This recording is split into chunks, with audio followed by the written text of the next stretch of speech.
Welcome to GameFace, episode 108 on Sifted Games at sifted.net and on Patreon at patreon.com/sifted.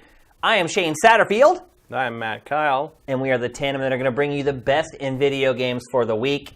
Not as good a week as last week. Last week's show, man, was just chock full. Last week was packed, but nobody wants to be near COD. Yeah. So. Yeah, I think you're right. Absolutely. I think that's what's happening. It's just like everyone just cleared out for this week and let them have the week. Titanfall 2. And was probably a smart decision for sure. But definitely, I mean, last week I think was maybe one of the best shows we've ever done as far as the number of games that people cared about in one episode. So inevitably this week, we're going to be wall-to-wall with games like we were last week, but we still have a great show. Two huge products came out today. We're going to talk about both of them. And to kick things off, we're going to talk first about Call of Duty World War II. So have you had a chance to play it, Matt? No, my copy is still in the mail. Yeah. Honestly, I think our better discussion for this game is probably going to be next week. I did not get a copy from Activision until literally the butt crack of dawn today. The doorbell rang. And they were delivering a game. So neither one of us had a chance to play much of the campaign. We are eventually going to play the campaign live for you guys with a live play view. But we have played the multiplayer, the beta. We played a ton. So far, the Metacritic scores for it are sitting around an 85 from the press, but most of the big sites have not reviewed it yet. In fact, I think Game Informer is the only major publication that has reviewed it. Yeah, that's the only one. I glanced at the rundown of reviews before I left to come here, and I think that's the only outlet I recognized in the list. Most of the little guys are reviewing it already, and the major outlets are rightfully holding off until they can actually play on the live servers. It totally makes sense. It's good to see the major publications doing that. They've gotten dinged for not doing that in the past, so it's just they're learning. They have. But the user score on Metacritic, Matt. Yeah. The user score, what was it, like a 4.5? 4.5? People are railing it. Yeah, I mean, I think that's a combination of just, hardcore gamers love to hate Call of Duty, and the loot box integration is maybe not as tasteful as it could be. Yeah. Dropping loot boxes onto the sands of Normandy. Even during multiplayer, multiplayer is not a particularly respectful thing interpretation of real life battles in general. But maybe dropping celebratory loot boxes around, and then giving you other players like daily challenges to watch people open them. You actually get rewarded for watching other people open loot boxes in this game. Yeah, which is like I said before the show. There's a wrinkle Vegas hasn't thought of yet. I'm surprised Vegas actually hasn't started. Yeah, it's got to be making somebody who makes slot machines think about, wait a minute, how could I not have thought, How long until Twitch opens up a new, Twitch gambling channel? I mean, if they put Bob Ross on Twitch, Yeah, Bob Ross is a lot more relaxing than a slot machine. Oh, for sure. But I'm actually surprised that live gambling hasn't become a thing online yet. Well, it was, but they got shut down. No, I don't mean actually playing the gambling, but watching other people gamble. Yeah, it's coming. Has anyone done that? That's my next idea for a business Has anyone done that? Just set up a camera, watching them, sit at a slot machine for hours on end? No. It's illegal. Is it? Well, yeah, if televised gambling is illegal? Well, live streaming it is, or videoing it. If you go to a casino and you pull out your cell phone and try to take even a picture or a video at the table, they'll tell you to put it away right away. Yeah, but what if they did it themselves? What if the casinos did it themselves? Yeah, I mean, you know how they handle not blackjack, but poker on TV. Yeah. How they have the little lipstick camera by the cards, and there's a lot that would go into that, but. I feel like it's stupid, but I feel like I might actually watch someone play a slot machine as background noise for just have it there, just glance over. Did they win anything yet? No, let's just keep going. Yeah, watch them get their free drinks. But anyway, back on to Call of Duty and games. The one thing I will say about the loot boxes is it does not appear that the loot boxes are a pay-to-win type scenario. No, Activision knows better than that, I think, and even EA has backed off of that for Battlefront 2 because clearly what comes out of the loot boxes in Battlefront 2 is not going to be the same thing that did during the beta, because in the beta it was really bad. Well, they got rid of the most powerful card, right? Yeah. So you have to craft the really high-level stuff. I think it looks like most of the stuff in Battlefront 2 will be emotes and skins and stuff, which is fine. As it should be. Yeah. This one is the same kind of deal. It's all cosmetic as far as I know. Yeah. And the submachine gun has been de-godded from the beta. So, because for a while, early on in the beta, the submachine gun was basically the lord and master of the battlefield. It was just wrecking shop, and everybody was using it as well. Yeah, of course.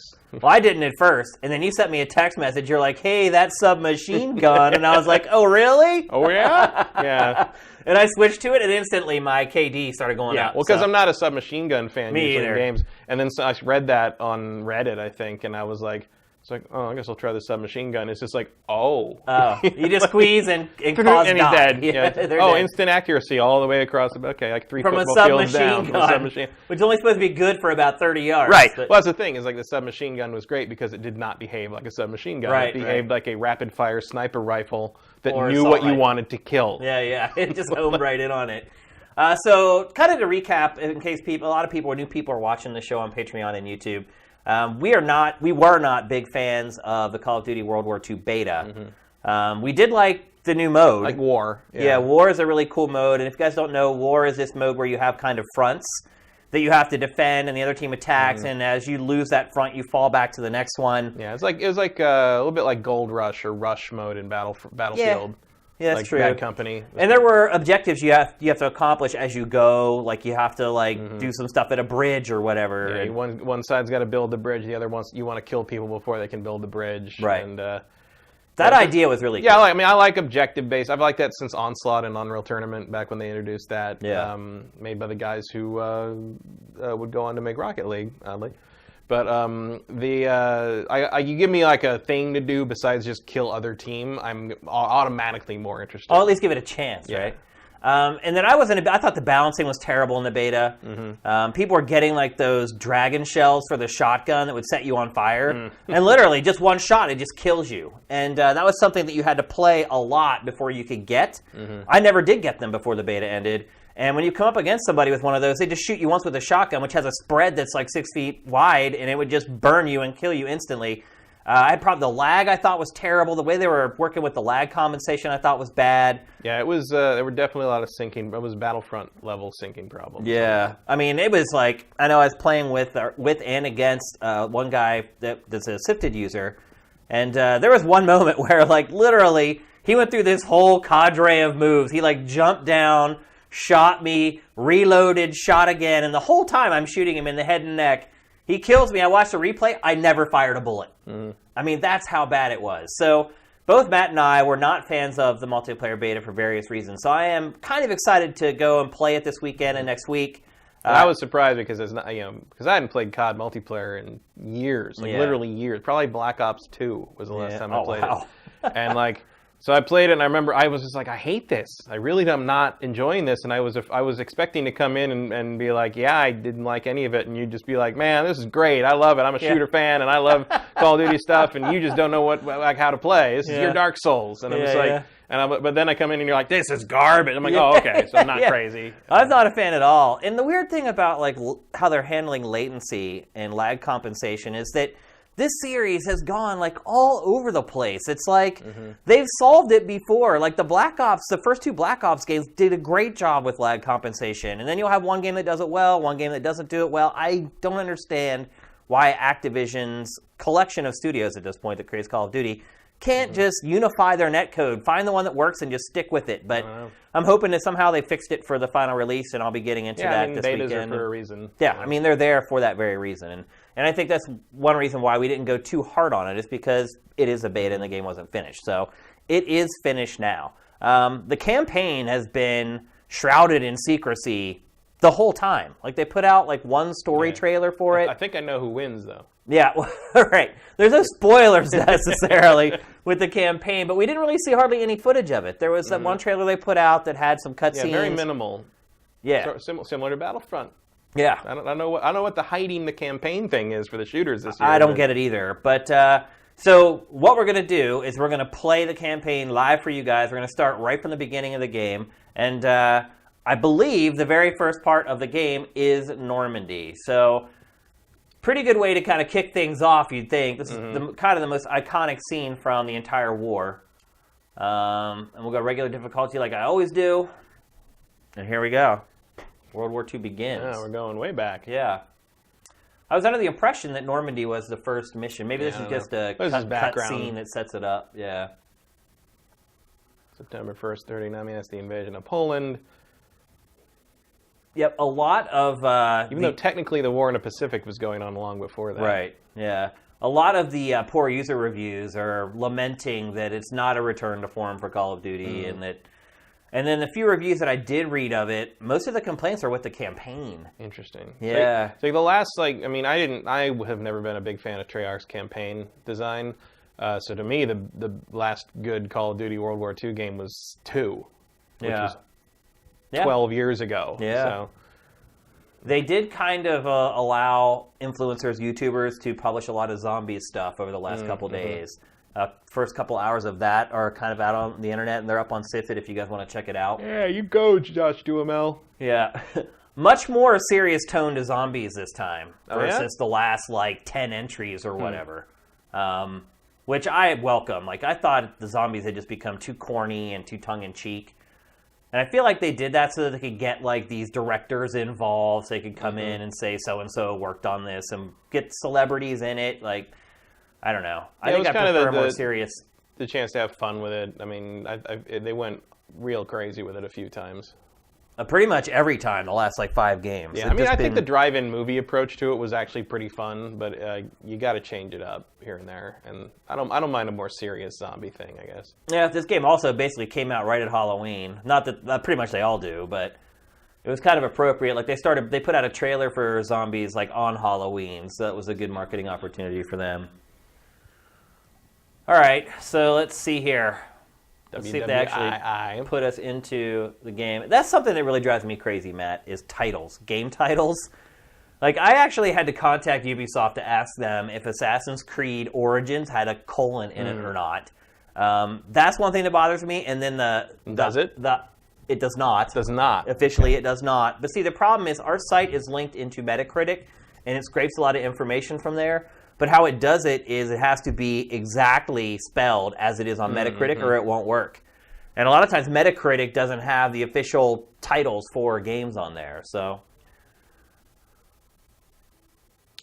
looks like they're building the human element right out of the gate here. That's Zussman. I met the guy who plays him a couple weeks ago. He's a good dude. Just a couple weeks ago? Yeah. Where'd you run into him at? We're doing an interview for another show I was on. And he came in to talk about his favorite classic games. And what were his favorites? Oh, I can't quite... Tetris. Everyone loved Tetris. Tons of Tetris. Because it's so easy. There's no game sound? I'm not getting any for the TriCaster. Sam saying there's no game sound? Well, last week people complained about the game sound, so... And they particularly complained that talking under us talking was really hard to hear. So maybe it's better if we don't have any game sound. We have a little bit. I can hear it on our... the speakers on this TV, I think. Yeah, I'm getting audio. A little bit. But that was one of the major complaints of kind of our redesign of the show last week was that people... the dialogue can fight with us. I could see that. Yeah. A lot of jibber jabber. We should probably have subtitles on. Yep. But I literally just started this game up. I didn't even have time. I had time to update it so it would play. Because I don't know if you heard or not, but you could not even play the campaign yesterday and last night if you didn't download the patch. So I made sure that I did that before I left today to come and do the show, but otherwise I have done nothing. Now, was that copy protection or early protection, or was that just they had to patch something real important? I don't even know that Sledgehammer's put out a statement on it yet, to be honest with you, about why it happened that way. But Matt, how do you think this game is going to do financially? I really don't know. I imagine it'll do better than Infinite War. It worked for Battlefield 1, going back to the old ways, so to speak. But maybe they haven't gone back far enough. Yeah. I don't know. These Call of Duty, I feel like Call of Duty's pretty critic-proof for the most part. You got to ask why Infinite Warfare last sold year's half. Yeah, but Infinite Warfare was still the bestseller of the fall. Everything sold less last year. This is going to end up being the best-selling game of the year, pretty much. I don't know. I don't know if it can beat Destiny. How many has Destiny sold so far? I don't know, but it's apparently #1 right now. I think it'll beat Destiny. Over Ghost Recon. Like something finally beat Ghost Recon. I think it'll beat Destiny, although it doesn't have as much time. Yeah, so maybe you're right. Maybe it doesn't beat Destiny 2 for the year. But I think eventually, by March of I don't know. I'm interested to see how it does, because I don't really have a sense of like whether people are hungry for some World War II at this point or not. Well, it's hard for us to gauge how shooters are going to do on Sifted, because our users are really otaku, and a lot of them don't play shooters at all. And so looking at the data for Call of Duty World War II on the site and trying to discern whether it's going to sell well or not is probably a fool's errand. So, but it has not done exceptionally well. Like when the new Zombies trailer came out, it did well. When the story trailer came out, it did well. All kind of the filler media in between has not done great. I've also heard that this game is really hard. So I'm very likely to die here. Not to mention, this is storming the beach at Normandy, where... I was gonna say, why is a guy with serious corrective lens problems in the? So I guess he's Signal Corps, so he'd be there to document. Although I don't think they sent those guys in the first wave. Wow, I couldn't imagine having the presence of mind to write something as I was about to hit the beach at Normandy. These guys have done some stuff. I would be so petrified. Some of these guys presumably were already. In the invasion of Italy and stuff like that, Sicily. Wow. I mean, to me, these people are some of the brave... This is one of the bravest acts in the history of the planet, in my opinion. Well, it's certainly the most important day of the 20th century. I mean, just knowing what is going to happen, but I think, you still run onto that beach. I think everybody that goes into war is in the same, not boat, no pun intended. Yeah. Well, for sure. I mean, I respect anyone who serves, but this in particular, man, it's like you know what's coming. You know they're ready for you. You know they're just sitting there with their artillery, just waiting for you to come on the beach. It was just like a death sentence. They weren't too ready, really. Omaha was a hard fought fight, but like the Canadians basically walked up the beach in some places. Oh, really? And they'd already, there were already water landings like this done, amphibious landings done in Sicily and Italy and Africa. A lot of these are new. A lot of these are new soldiers, of course, so they wouldn't. But a lot of the people that were sergeants and the platoon leaders had been there before. This is a proven tactic, even though you're basically throwing human beings into a meat grinder. Yeah, they were pretty sure they were going to get there. I'm wondering how far Sledgehammer's going to go with this. I don't know. Like if it's going to be like Saving Private Ryan levels of. Well, I think games routinely pass Saving Private Ryan levels of violence these days. Well, yeah, for sure, but... The thing that's interesting to me about doing Normandy again in this context, because it hasn't been done in a long time, is we are finally far enough away from Saving Private Ryan that is not the template. Yet I just used it. Yeah, but I mean, I was actually thinking, because actually on the way over here on my big MP3 shuffle thing in the car, the Medal of Honor theme came up. And the original Medal of Honor theme is basically like a sideways steal of the Saving Private Ryan theme song. Because for a long time, from '98 on, for about 10 years, that was the defining imagery of World War II, especially that day. And that sucks. Yeah. And I feel like we're kind of far enough away from that you don't need to adhere to that anymore. And sure enough, they are not. This is not how Saving Private Ryan unfolds. Yeah. All right, let's see, we're about ready to go here.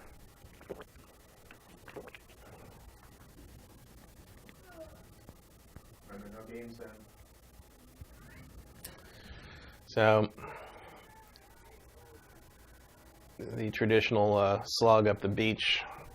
Now, immediate checkpoint. Now, early on, I recently, for the Bits and Bytes thing, had to play some Medal of Honor Allied Assault, which is going way back. Oh, yeah. What year is that from? 2000? Yeah. 2001, in there somewhere? That sounds right. So that one was interesting because all the bullets in that are basically hit scan, and you have to sort of crouch your way up the beach and hide behind the hedgehogs, the metal ship traps here, and you basically crouch behind them and until the bullet sound effects stop, and then you run up to the next one and sit there until the bullet sound effects stop. Oh, wow. And it tells you to sprint, yeah, and then it just kills you instantly.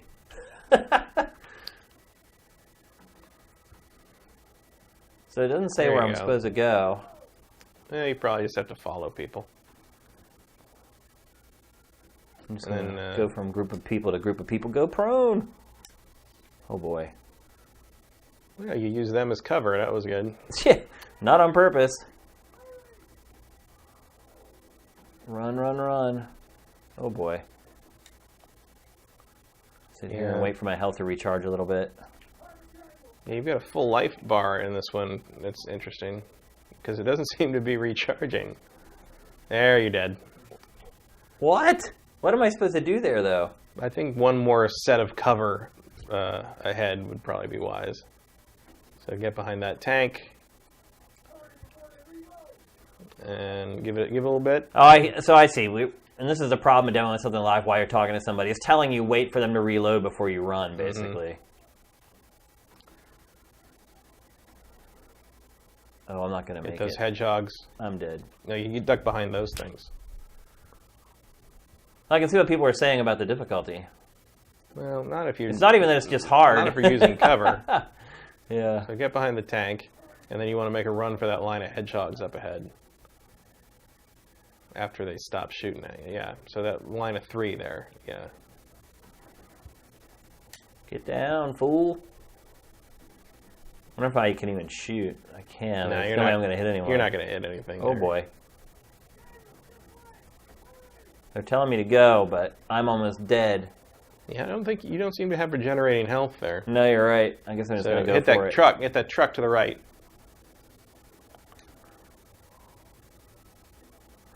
It seems like it's a little restrained, though, as far as like the gore and the over the top violence is concerned. So get to those hedgehogs there. I don't know.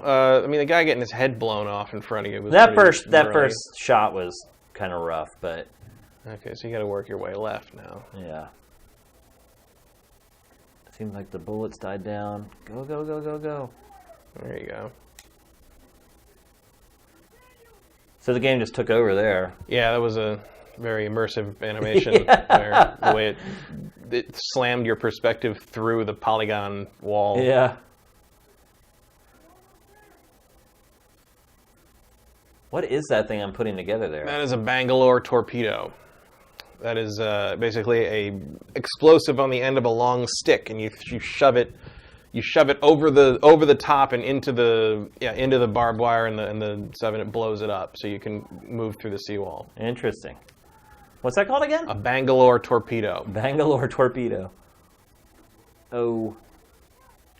I'm going to have to get down here. I don't think I was going to make it. Yeah, you got a sliver left, but I think you should be checked. Oh, no. Yeah, you should be checkpointed right when that thing When it blows up. the cover blows up. So yeah. Yep, that's typical Call of Duty. Checkpoint every 50 yards. It looks like in this mission. Run, run, run. Maybe I can make it. I'm gonna try. Nope. You ran out of sprint. Nazis. Kill the Nazis. All right.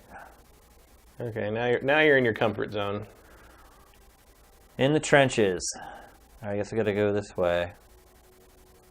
Says you're hurt to get to cover, but it doesn't look like the health rebounds. So what difference does it really make? Oh, first aid kits. I think it's just saying like get out of the line of fire. This game really is old school. They're giving you health kits.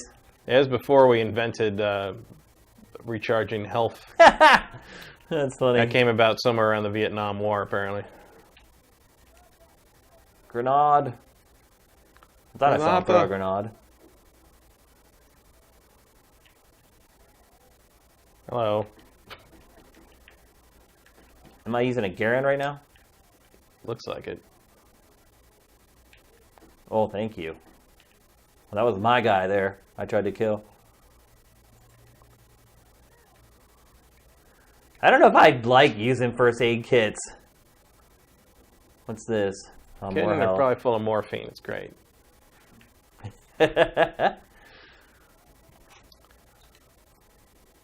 Oop. A little load hitch there. This is a regular PS4, right? Yep, this is base PS4 for those of you wondering. What did it just say about squad abilities? Where am I getting shot from? From back here? All around. You passed some Nazis back there. Healthy auto aim as usual. I want to heal. Yeah, so you got to heal a lot.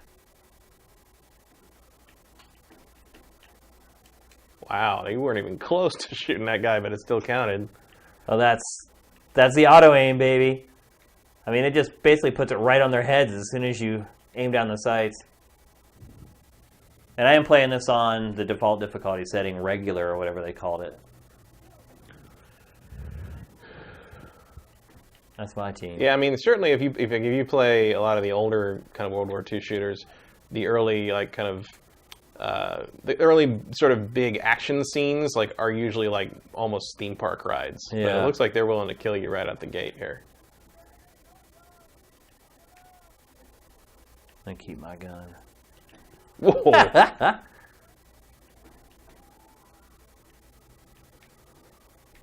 Oh, Sneaky.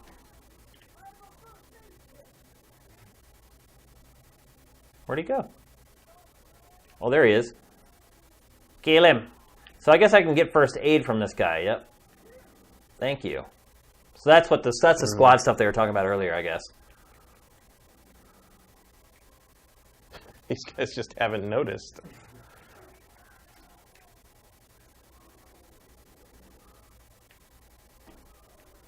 Oh.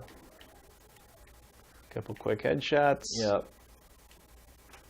Oh, and I can use this turret. I can't see squat. But maybe I have to use it? No, but you were able to detach it and take it with you. I mean, it's an MG42. It's a good deal.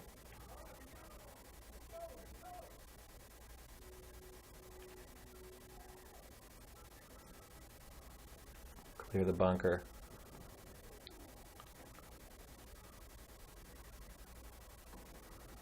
Everybody just waiting for the Yeah, they're just waiting for me. Through. Yeah. They're just like hanging out. They're like, oh. From heroic actions to earn squad abilities. All right. What are heroic ability or heroic Well, actions? there was a little icon over that Nazi there that you knocked because he was struggling with an American soldier. Ah, okay. So you saved your buddy, and so that counts as a heroic action. Now I have a new gun. I think I like that bolt action gun better though. Yeah, well, this is the classic. This is the MG42 you pulled off that turret. I wonder how often I can use the medic to get health if he's just always there. It seems to be like a cooldown skill. So Pretty handy. He has a little thing that recharges. Oh, he took some shots.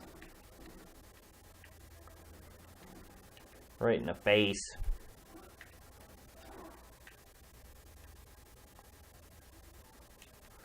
My teammates aren't very helpful. Also in classic Call of Duty style. Just stand around.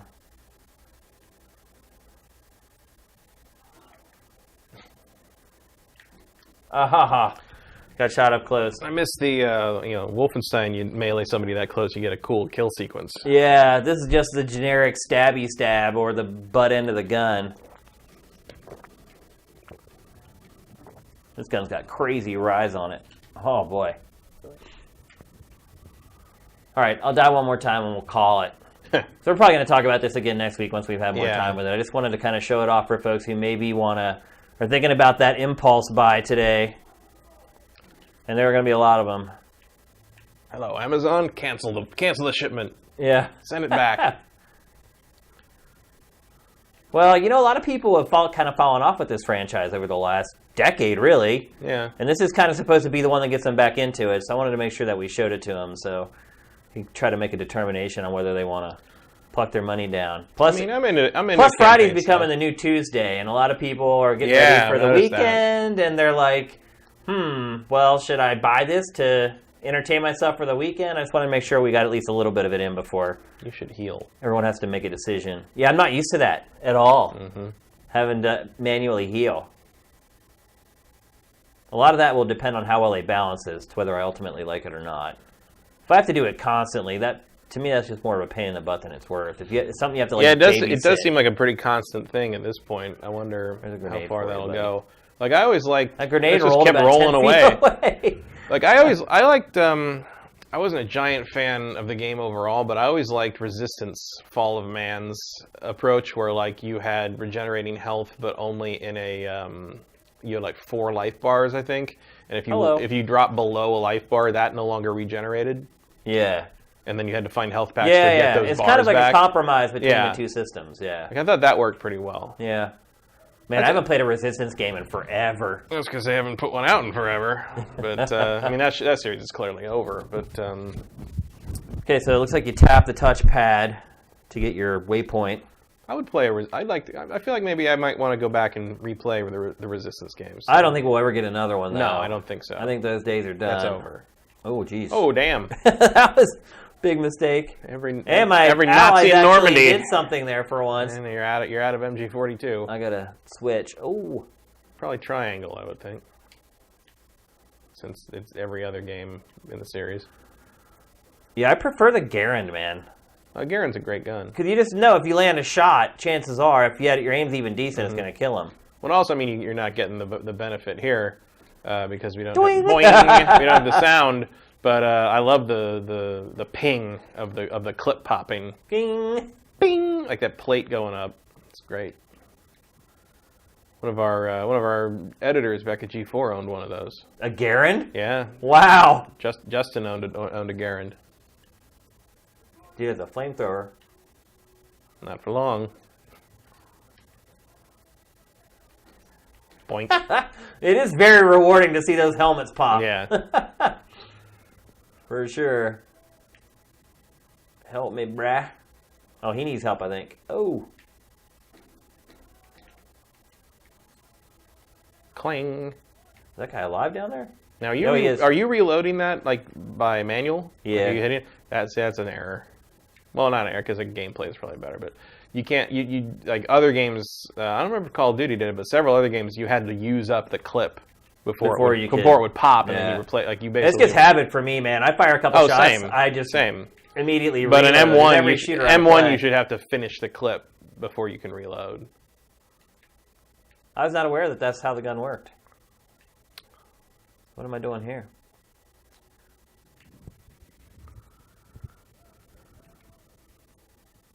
I do not know. Maybe I gotta help this guy first. No? Oh, here we go. My teammates are not the best of shots. No, well. The reason you're the main character, I guess. Oh, he's still alive. Huh.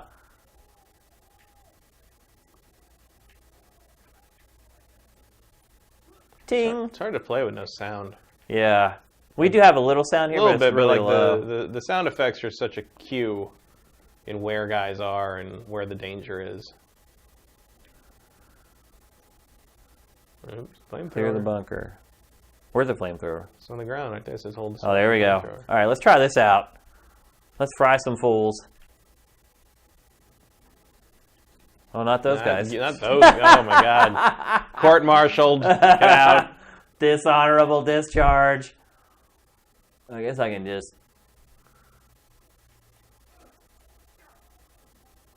Not much clearing involved there, really. Oh, right through there, right through there. Yeah. French fries. Well. I mean, you are in France. Yeah. But... That's pretty rewarding. Well, here I said, well, wait till I die again, because I figured it would happen in like 10 seconds, and now I can't die. But then you started remembering to use health packs. So. Yeah. Can I use this? No, but you can pick that up. You got that PPSH. That's a good gun. I'm going to breach this or something? Yeah. Or no, just context sensitive to open the door. Needed a planned opening there to load some stuff in, I guess. Nope.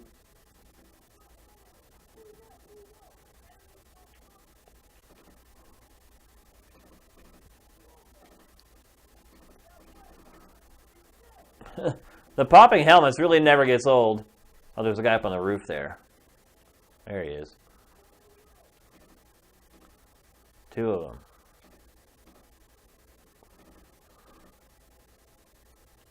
Boy, those guys are taking some bullets. Yeah, it doesn't seem like a very strong gun. No. Accurate. Ah, wow. There you Thought go. for sure I could get through there. All right. That's it for the Call of Duty World War II campaign. I think we gave them a nice little taste there, at least, of what you're gonna get. Seems like, I thought the game was glitching out. It's just the lighting flickering. But so, what do you think, Matt? Having seen I mean, it looks nice. first 15, 20 minutes of it, do you think it looks good? It looks okay. That's one thing I'm not really all that keen on. I don't think the visuals do look all that great. Looks fine to me.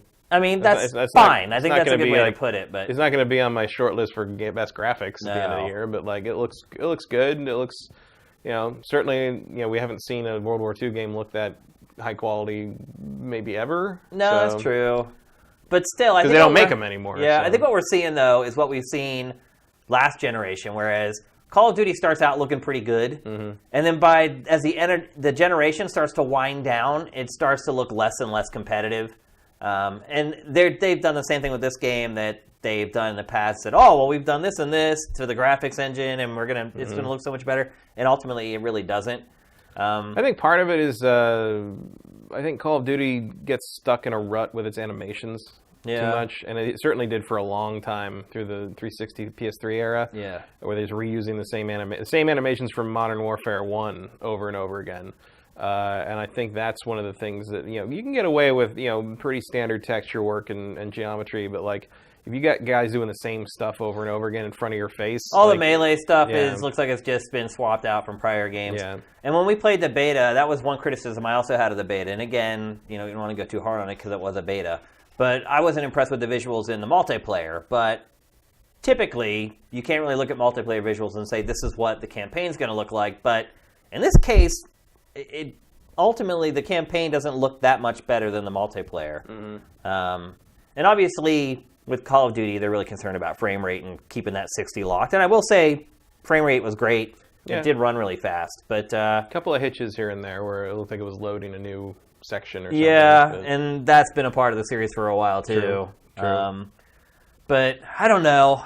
Wasn't especially inspired by that little bit that I played there. No, but I mean, it's like this is like a solid World War II shooter campaign is like macaroni and cheese. It's just like good old gaming comfort food. Yeah, for sure. Like whereas like Infinite Warfare, like the imagination on display really fired me up even early on in that game, and I was like, oh, I get to do this, this is this is happening. That was cool. There's not gonna be a lot of surprises in this game in terms of content or whatever. Hopefully the characters will bond with you a little more as the time goes on. They've hired some talented actors to play your buddies in it, and we'll see how that goes. I don't know. Like, I'm still interested. Like, I'm a World War II history buff, and I like to see these things kind of, portrayed and what they do with them and stuff. So I'll play. I can't guarantee I'll hang on to it. Yeah. After I've completed it, because I ordered a physical copy for a reason. Right.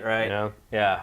Going back to what I was talking about with Super Mario Odyssey last week, being a gameplay first guy, this game is way more simple than the last few Call of Duties. As far as the traversal and weapons and gadgets, it's just very much just in terms run, point, shoot.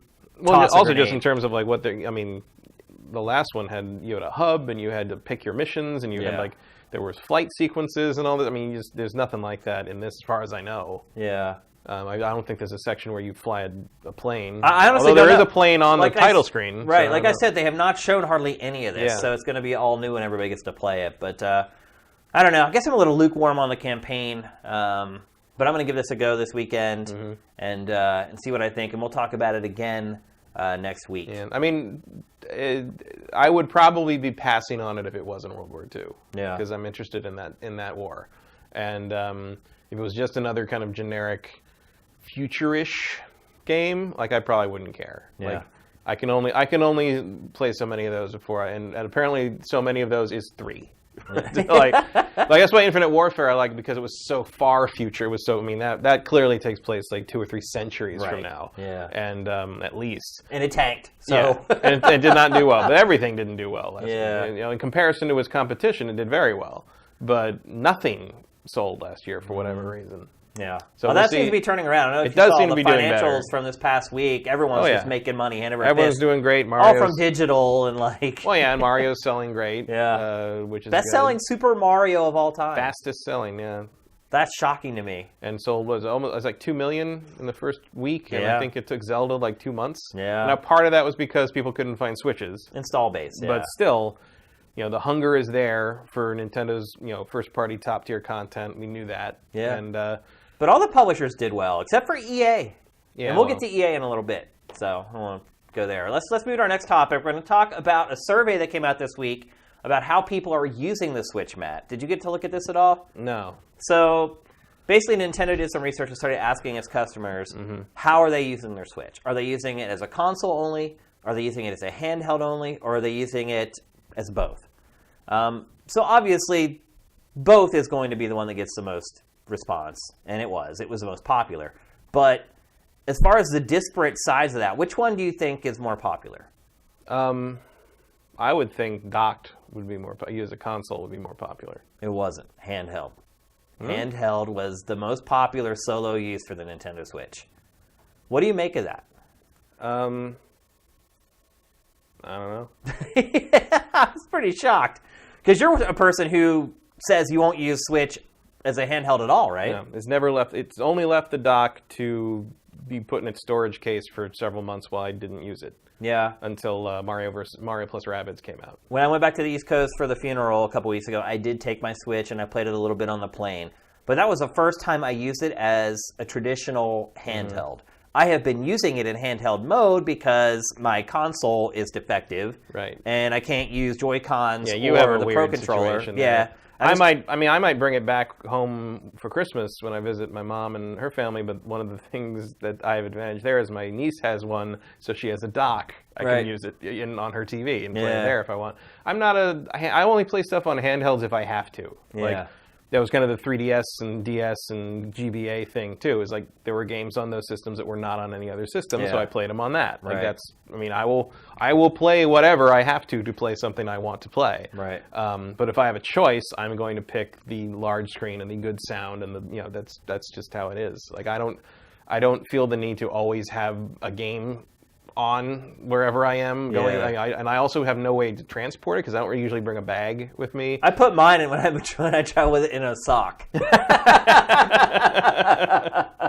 it literally like ripped the sock because it's so wide. I just stretched a sock across it. There's something just gloriously Philadelphia about that. Oh, and I had to like pull it out at security, and there's like this big old stretched out sock just sitting on the belt.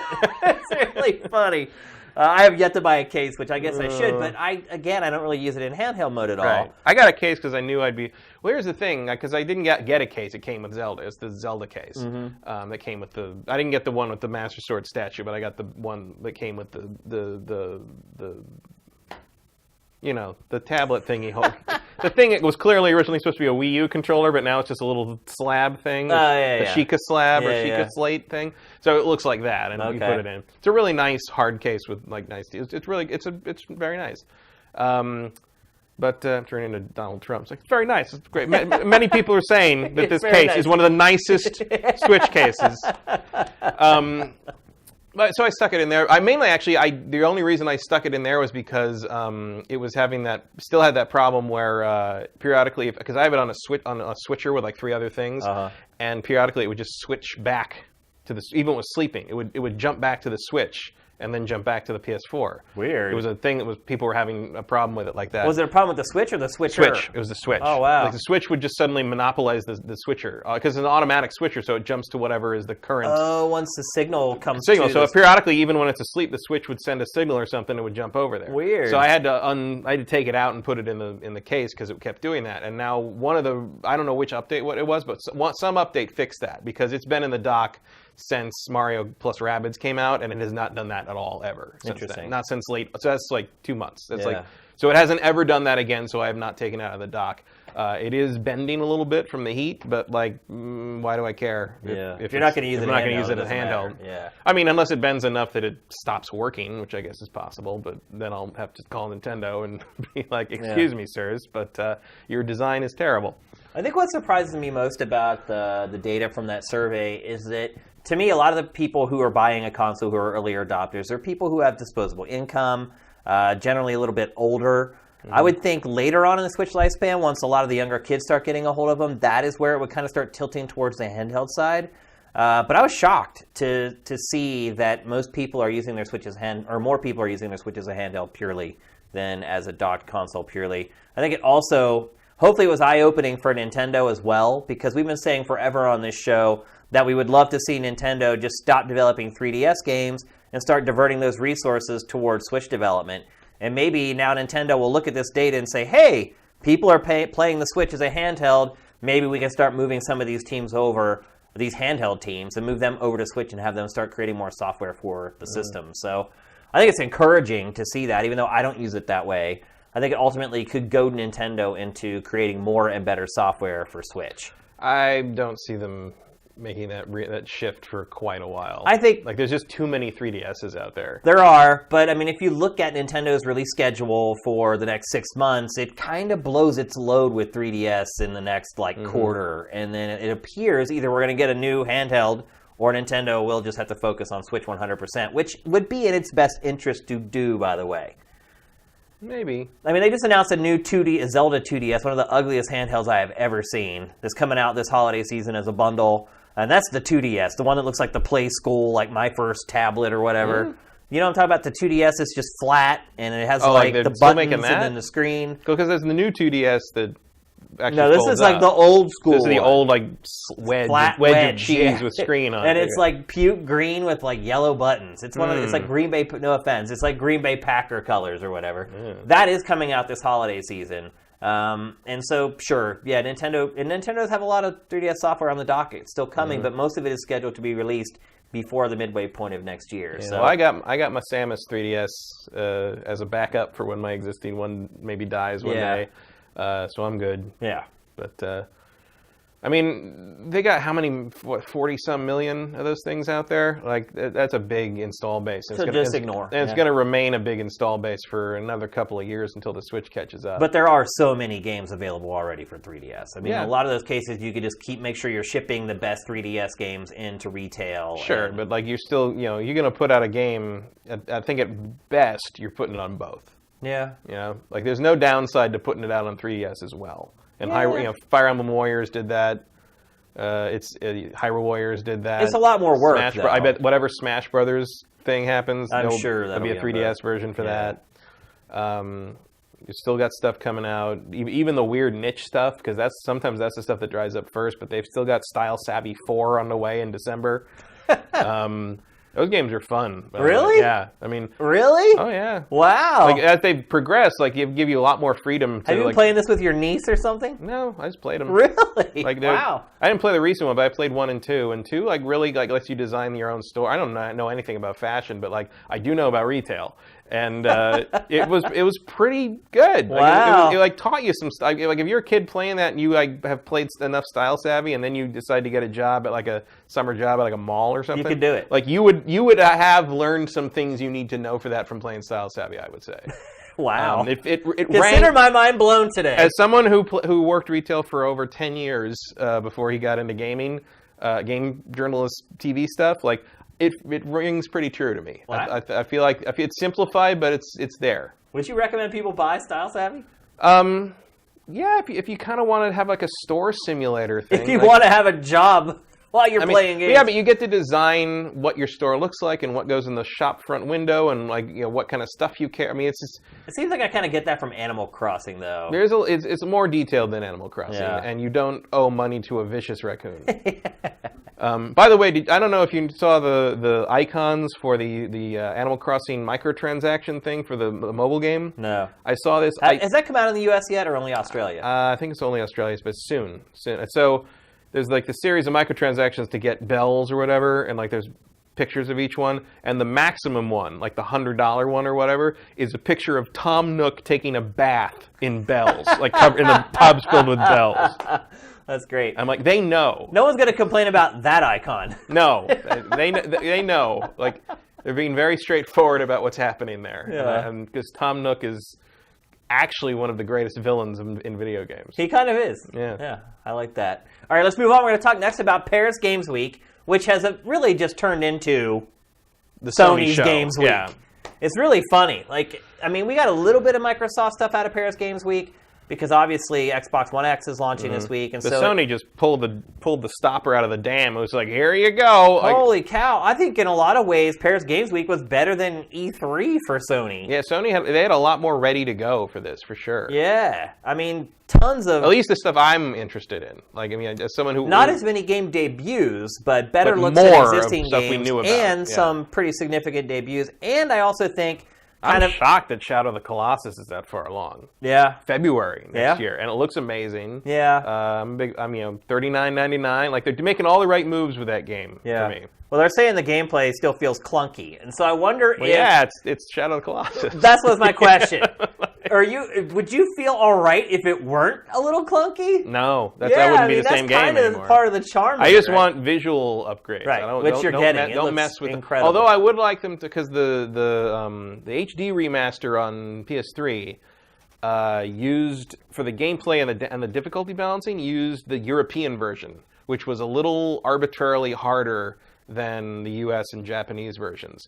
Which the European version, I think the grip runs out faster, and so it's actually a little harder and a little more annoying. And to me, someone who has played that game probably 9 times, playing the remaster was like, this doesn't feel right because it's different. It feels like playing like some kind of weird halfway between normal and hard, and I didn't like it as much. Interesting. So I'm kind of hoping that Blue Point goes back to the original Japanese version.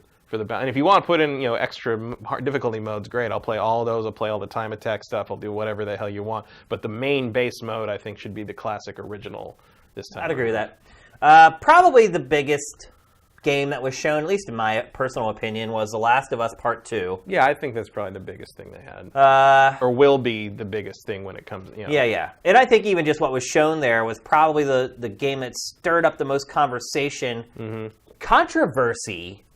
Based upon what was shown, a lot of people saying it's too brutal, it's too dark. It was very underlit. It was, yeah. And in fact, people who are, I don't know, we can't see the monitor, but I'm guessing people are squinting right now to kind of see the opening. Yeah, I didn't know what it was at first until eventually you recognize the Naughty Dog detail work, basically. Yeah. It's like, oh, okay, this is Naughty Dog. But at first I was like... The detailed gore. Is this Days Gone? Is it... it could be about 5 different things Sony's making, really. It's like, okay, but it could have been Far Cry 5. It could have, I wasn't sure. I mean, look, I am a giant, cynical...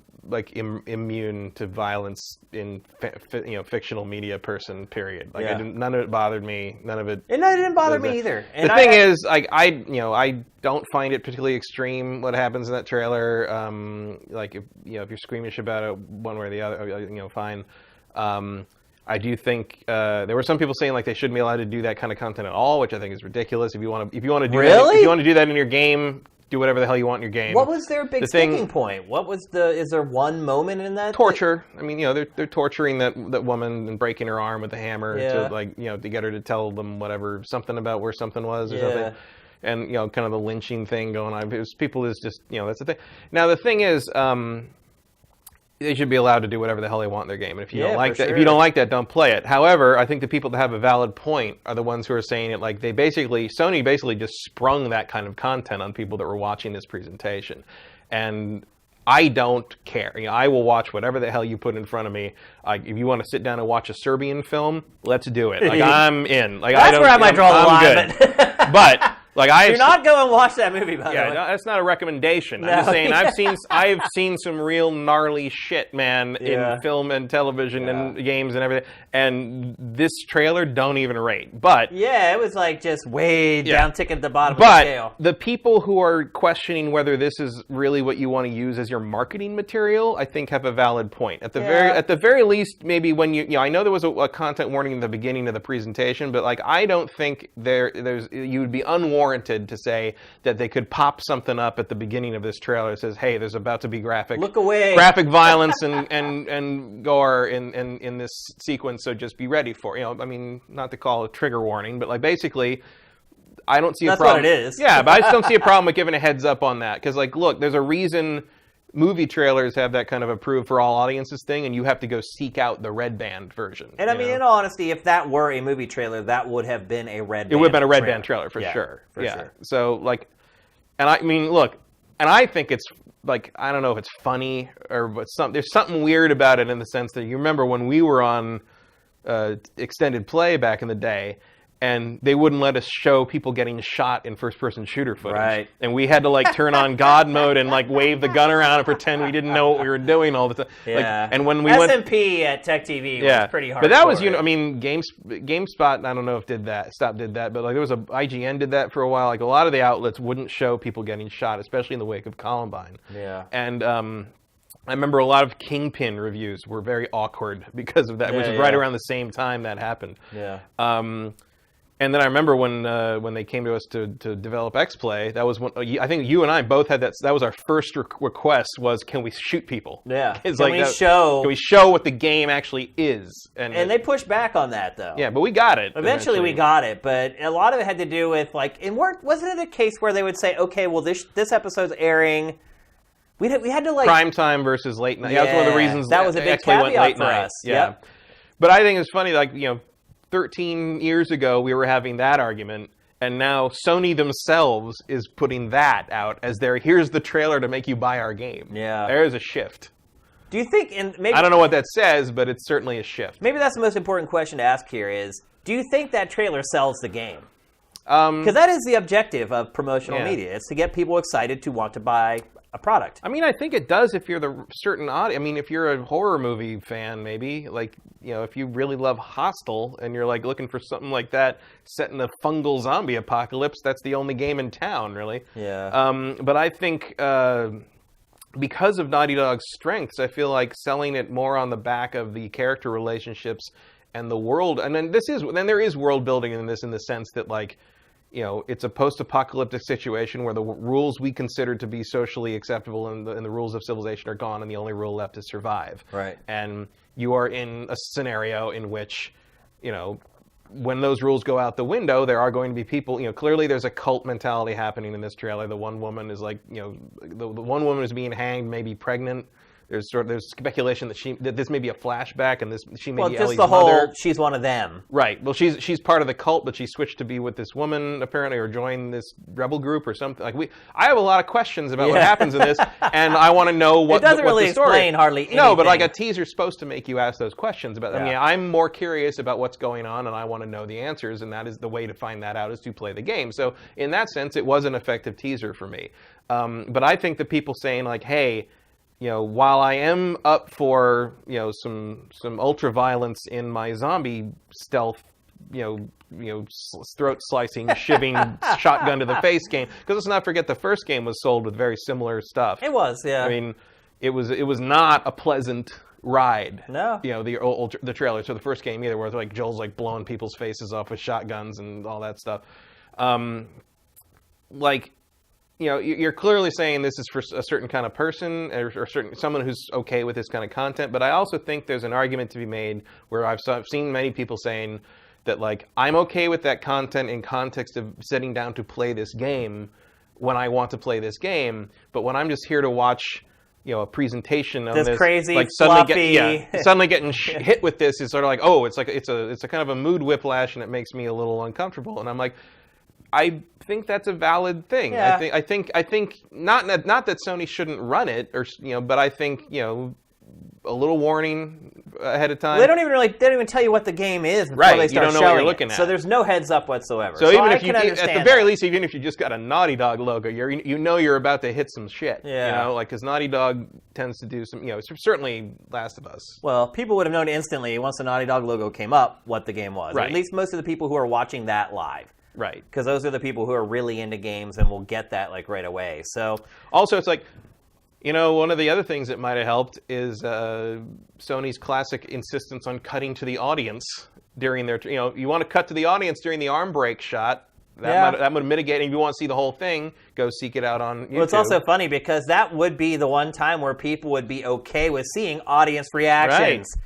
Normally, they're showing audience just like this. Like, that might be a case where you actually show people going like, ugh. Like, that way you haven't shown the torture porn directly to the people who don't want to see it in the viewing audience, and then you, as a bonus, you get to see people react. Right. And then that makes me would say, oh, now I got to see it. Right. Some people wouldn't seek that out, but I would go, I got to see the red band version of this thing. Oh, yeah, thing, to see what people freaked out about, Yeah. for sure. Yeah, they totally blew it there in that case. They actually could have increased hype for the new piece of media by doing it instead of on the reverse where they show it at press conferences where it just ruins everything. So while I am someone who's just like, my approach to like kind of violent, disturbing media tends to basically be come at me, bro. Like I don't, I'm a jaded dickhead about that kind of thing. Really, I mean, but I think the people that are saying like that's too much and I didn't want to see that, and I think they have a valid complaint there. I agree with you in the context of how it was shown and where it was shown. I don't think that the violence is that bad at all. I don't think so either. But I recognize that my threshold for that is way higher than and I'm like that person. too. I mean, I will say since recent events in my life have happened, my tolerance for gore and violence has gone down a little bit, but I used to be just like you. I've watched a Serbian film. I've watched all the crazy French horror flicks that really push the envelope. I used to seek that stuff out. So I've seen a lot. And so, yeah, my tolerance is probably a little higher than most, but I didn't find that trailer to be really all that out of bounds. Like, I think people are just overreacting, to be perfectly honest. Somewhat. I don't think letting people know that kind of content's coming up is necessarily a bad thing. Agreed. It's not going to detract from anything. It certainly wouldn't make me feel like, well, I was warned, so now I don't feel like I really saw something disturbing. It's like, try to hit all audiences. I know it's an M-rated game that's aimed at a certain demographic, but like these presentations should be a little more. There should be an eye towards the fact that maybe somebody's just trying to see the new Spider-Man game. Well, also just the time that it happened, because it was happening in Paris, and for us it was like 7 or 8 a.m., and on the East Coast it was like noon. So chances are you probably had a lot of younger people watching that probably shouldn't have been exposed to that. And that's one thing I do believe in, by the way, is making sure we're not exposing stuff like that to people who are too young to. And again, that's another thing, like. You're letting your kid watch the Sony press conference. You might not necessarily think that some hardline R-rated stuff. Well, yeah, they just showed some like cartoony flight sim for PlayStation VR, and they're like, "Bam, gonna cripple this guy." So, yeah, I think there's kind of two arguments to it. It's within the context it was in, which I agree was a problem, but the actual violence itself, which I saw a lot of people railing on, I didn't really have a problem with that. So. No, I don't. The content itself, I don't have a problem with. I think it's maybe. There's probably better ways to sell that game to a more mass audience. Yeah. Certainly the first teaser was where it's just sort of like a moody little, you can't have everything. No, Joel and Ellie, I think, made some people a little. Yeah, there's a little bit of that, but I think I liked it that they spread out and showed sort of the universe that they're going to inhabit. Yeah, look, I'm not a full on like nothing Neil Druckmann can do is wrong thing, but I'm pretty sure it'll all come together. Yeah. In the, without a doubt. There'll be a reckoning eventually in what all this means. So yeah, like I thought it was a fine snippet. Like I don't know if it was a tremendously effective teaser for the mass audience, but like I enjoyed it. I looked at it and I'm just like, yep, that's Last of Us. Here we go.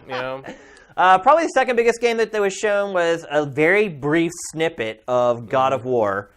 Literally, once you cut off like the head and tail of the trailer, it's like 50 seconds. I'm sure Sam's going to fire that off right now. But what'd you think of that? It was fine. I mean, it seems like the combat's changed a lot. Yeah. I'm pretty much ready for that game. Like, I don't really need to see anymore. It's coming soon. It's coming in like 3 months. Yeah. Like, I'm ready to do it. Like, it looked nice. Weird BioShock Infinite feel from the kid, like kind of calling out like stuff. Reminded me of Elizabeth a little bit. Like over here, look at that. I mean, he's not tossing you ammo packs out of a dimensional rift or anything, but like kind of the idea of like look out behind you and like stuff like that. That was cool. I wish we could see it. The monitor's off. Yeah, our monitor's off. Sam, when you get a second, would you hit the button on the monitor so we can see where the footage? It's all the way at the bottom of the right there. But I thought it was a huge departure combat-wise from what we're used to with God of War. Oh yeah, I mean clearly this is more of a. It's more appropriate for the type of game it is. I never expected it to be a straight up transposition of the God of War style combat. Also, I wonder where he got the fancy axe. I mean, just having the cooperative elements, that's a big deal for God of War. Yeah. I mean, Kratos was an army of one. He always has been. He's never really had any help. And not only does he have help this time, he has help from like a 5-year-old. Mm-hmm. I liked, though, how the child is involved in it, and he kind of keeps you engaged. He also keeps you alert to things that are happening. I like the kind of the integration of the mythology to it, where he's like that. Well, they've been pushing that hard. Like, also, he's like, if that thing kills us, our souls get absorbed into it. We don't get an afterlife. Right. And it's right. that's let's leave scary. him alone. Yeah. No, Kratos is like, let's do it. I got my magic axe. I was a little surprised, though, and it makes me wonder if maybe there's going to be a huge showing for this at the Game Awards. But I was surprised that they showed so little of this. Mm-hmm. With it coming up in like 3 months, and I'm sure Sony will do like a big event where they blow it out or whatever before it comes out. But this was, like we said, this is almost bigger than E3 for Sony, and for them to show so little of it, I was kind of surprised by that. Yeah, well, I wonder if the thought might be you don't need to show too much of this. Yeah, it could be. The other thing too is I don't ever really remember God of War games having environmental hazards like that, where he hits the light and it falls down. No, I mean, top-downish, three-quarter-ish angle, hack and slash games don't lend for that. much. Yeah. So that's another element that's different from, and of course we've already seen like the hunting and the crafting. It seems a lot more like the reinvention of Tomb Raider, sure, than anything else like that. With a cooperative bent. Well, I don't think you're playing. Anyone else is playing with you there. No, but I just mean having the sidekick along with you. Helping, yeah. It changes kind of the tone of the whole game. So I'm really excited for this game. I put my hype level right now at about an 8.5 out of 10 for the new God of War. Everything I've seen of it, I've liked so far. Cory Barlog's working on it. I trust him wholeheartedly with the God of War franchise. And I mean, personally, I don't feel like I need to see any more. No. But there's a lot of people out there who do. They have not shown a ton of this game, and I don't know that it's really kind of reached saturation with some of the more mainstream audience. I do feel like what you're seeing is what you're going to get. Like, I feel like it's a pretty straightforward mix here.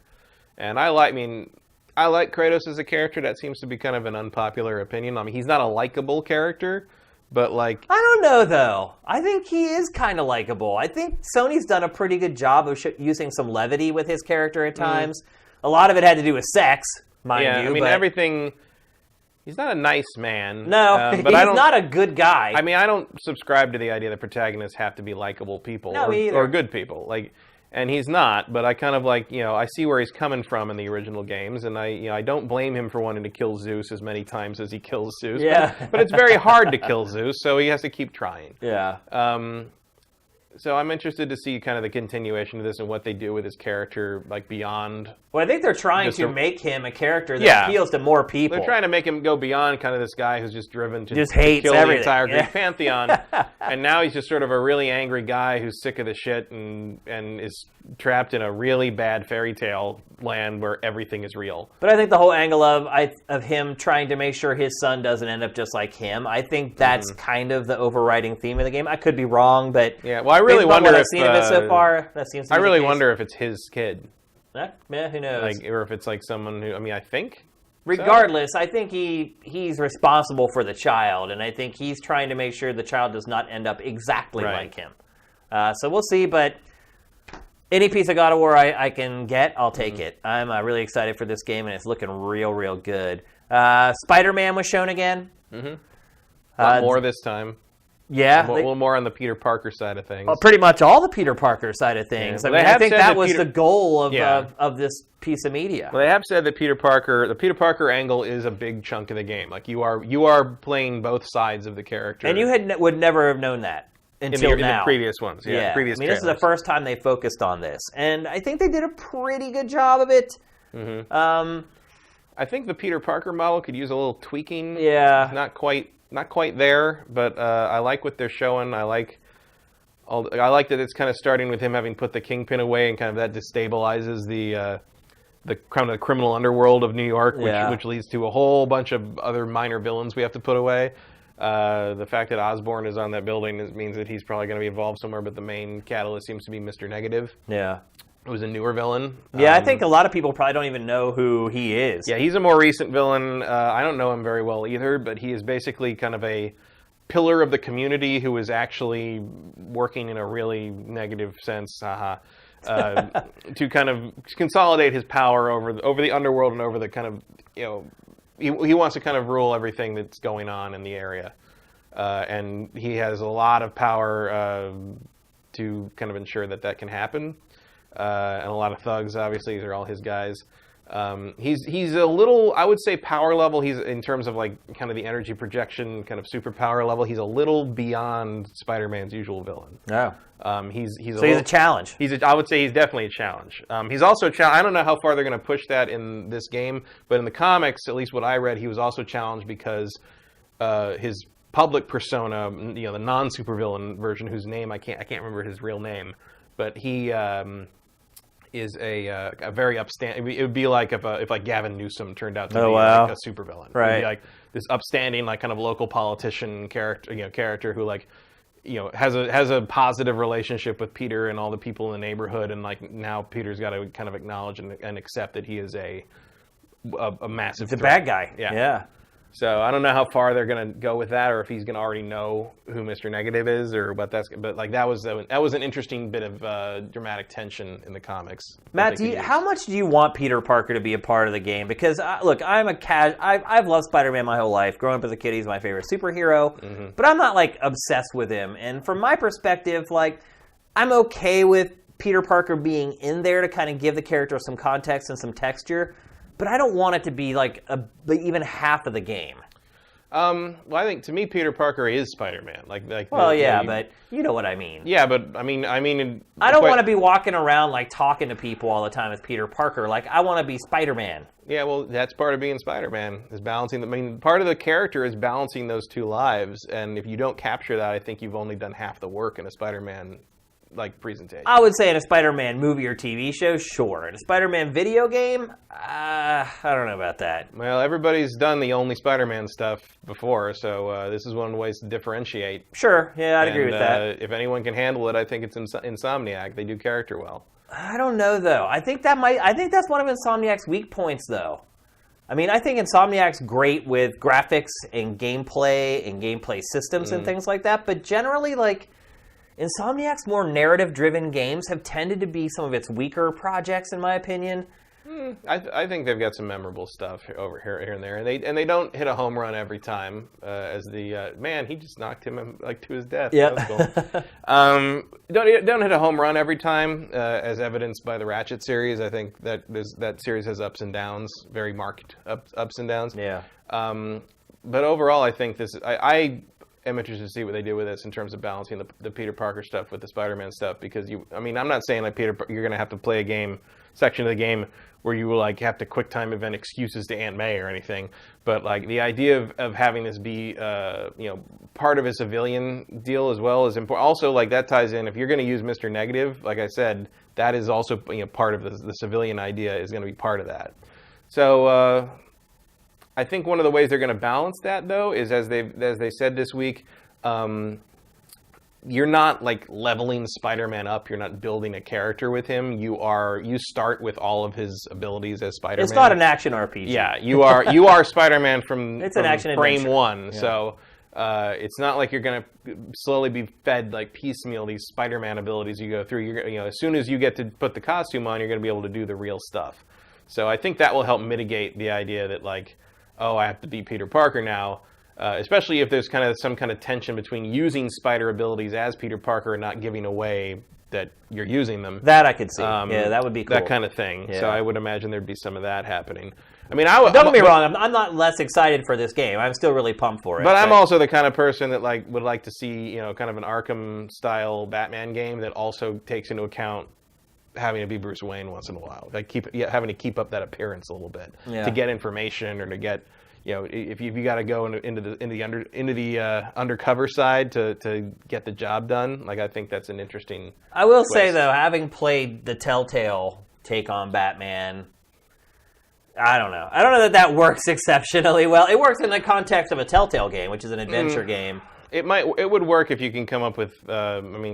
Part of the problem with the Telltale thing is like you don't have the visceral combat to contrast with when it makes it more satisfying when you finally get to put point and click combat doesn't exactly makes it more satisfying when you finally get to put the mask on, basically. Yeah. But we'll see. Still looking good. Yeah, I think it looks really good. It has a lot of potential. Let's put it that way. And no one's really making superhero games of this caliber anymore. Nope. This just isn't even with. They're all like mobile, like free to play. Because that's where the real money is. And, But these big extravaganzas just don't happen really anymore. And like Spider-Man is an anomaly in that regard. Batman was for a while, but now that seems to be over. Although I think we will still probably see that Suicide Squad game eventually that they teased at the end of Arkham Origins. I forgot about that. Actually. Not from Rocksteady, but Montreal's got to be doing something other than the Shadow of War stuff. Yeah.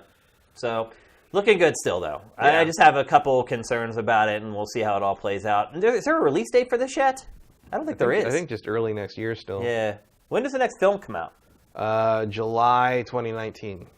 Oh. Well, they're not going to wait for that then. Well, I mean, Spider-Man will be in Infinity War in May, so technically that. But like the next Spider-Man solo film is July 2019. Because these games like this, they always have to have some kind of co-marketing, co-branding tie-in. I mean, usually. If you want to do that, you put it out next spring and tie it into Avengers because he will be in Avengers. So that'll be your in on that. Another controversy. It's so weird that there are so many controversies based upon Sony's Paris Games Week showing. The next one is Detroit Become Human. Mm-hmm. David Cage's next game, the developer behind Heavy Rain, and basically choose-your-own-adventure games. I mean, he's kind of become the pilot of those projects. Mm-hmm. They showed a new... Well, it's probably a gameplay segment, I guess is the best way to describe it. It wasn't really a polished trailer. It's kind of a digest version of what is probably like a chapter of the game. Yeah, and essentially what happens is it, I don't know what the proper way to describe it is, but it tries to address domestic violence. Yeah, or like just abusive parents, basically. And what's happening here seems to be that you have the android who has been brought in to be the maid, and it's implied there was a previous one, or that this is the old one with a memory changed or wiped, and the father is physically abusive, and it's all told about as well as a 1980s ABC after school special. It's like a no. You said it better before we started. It's a very special episode of Punky Brewster. Yeah.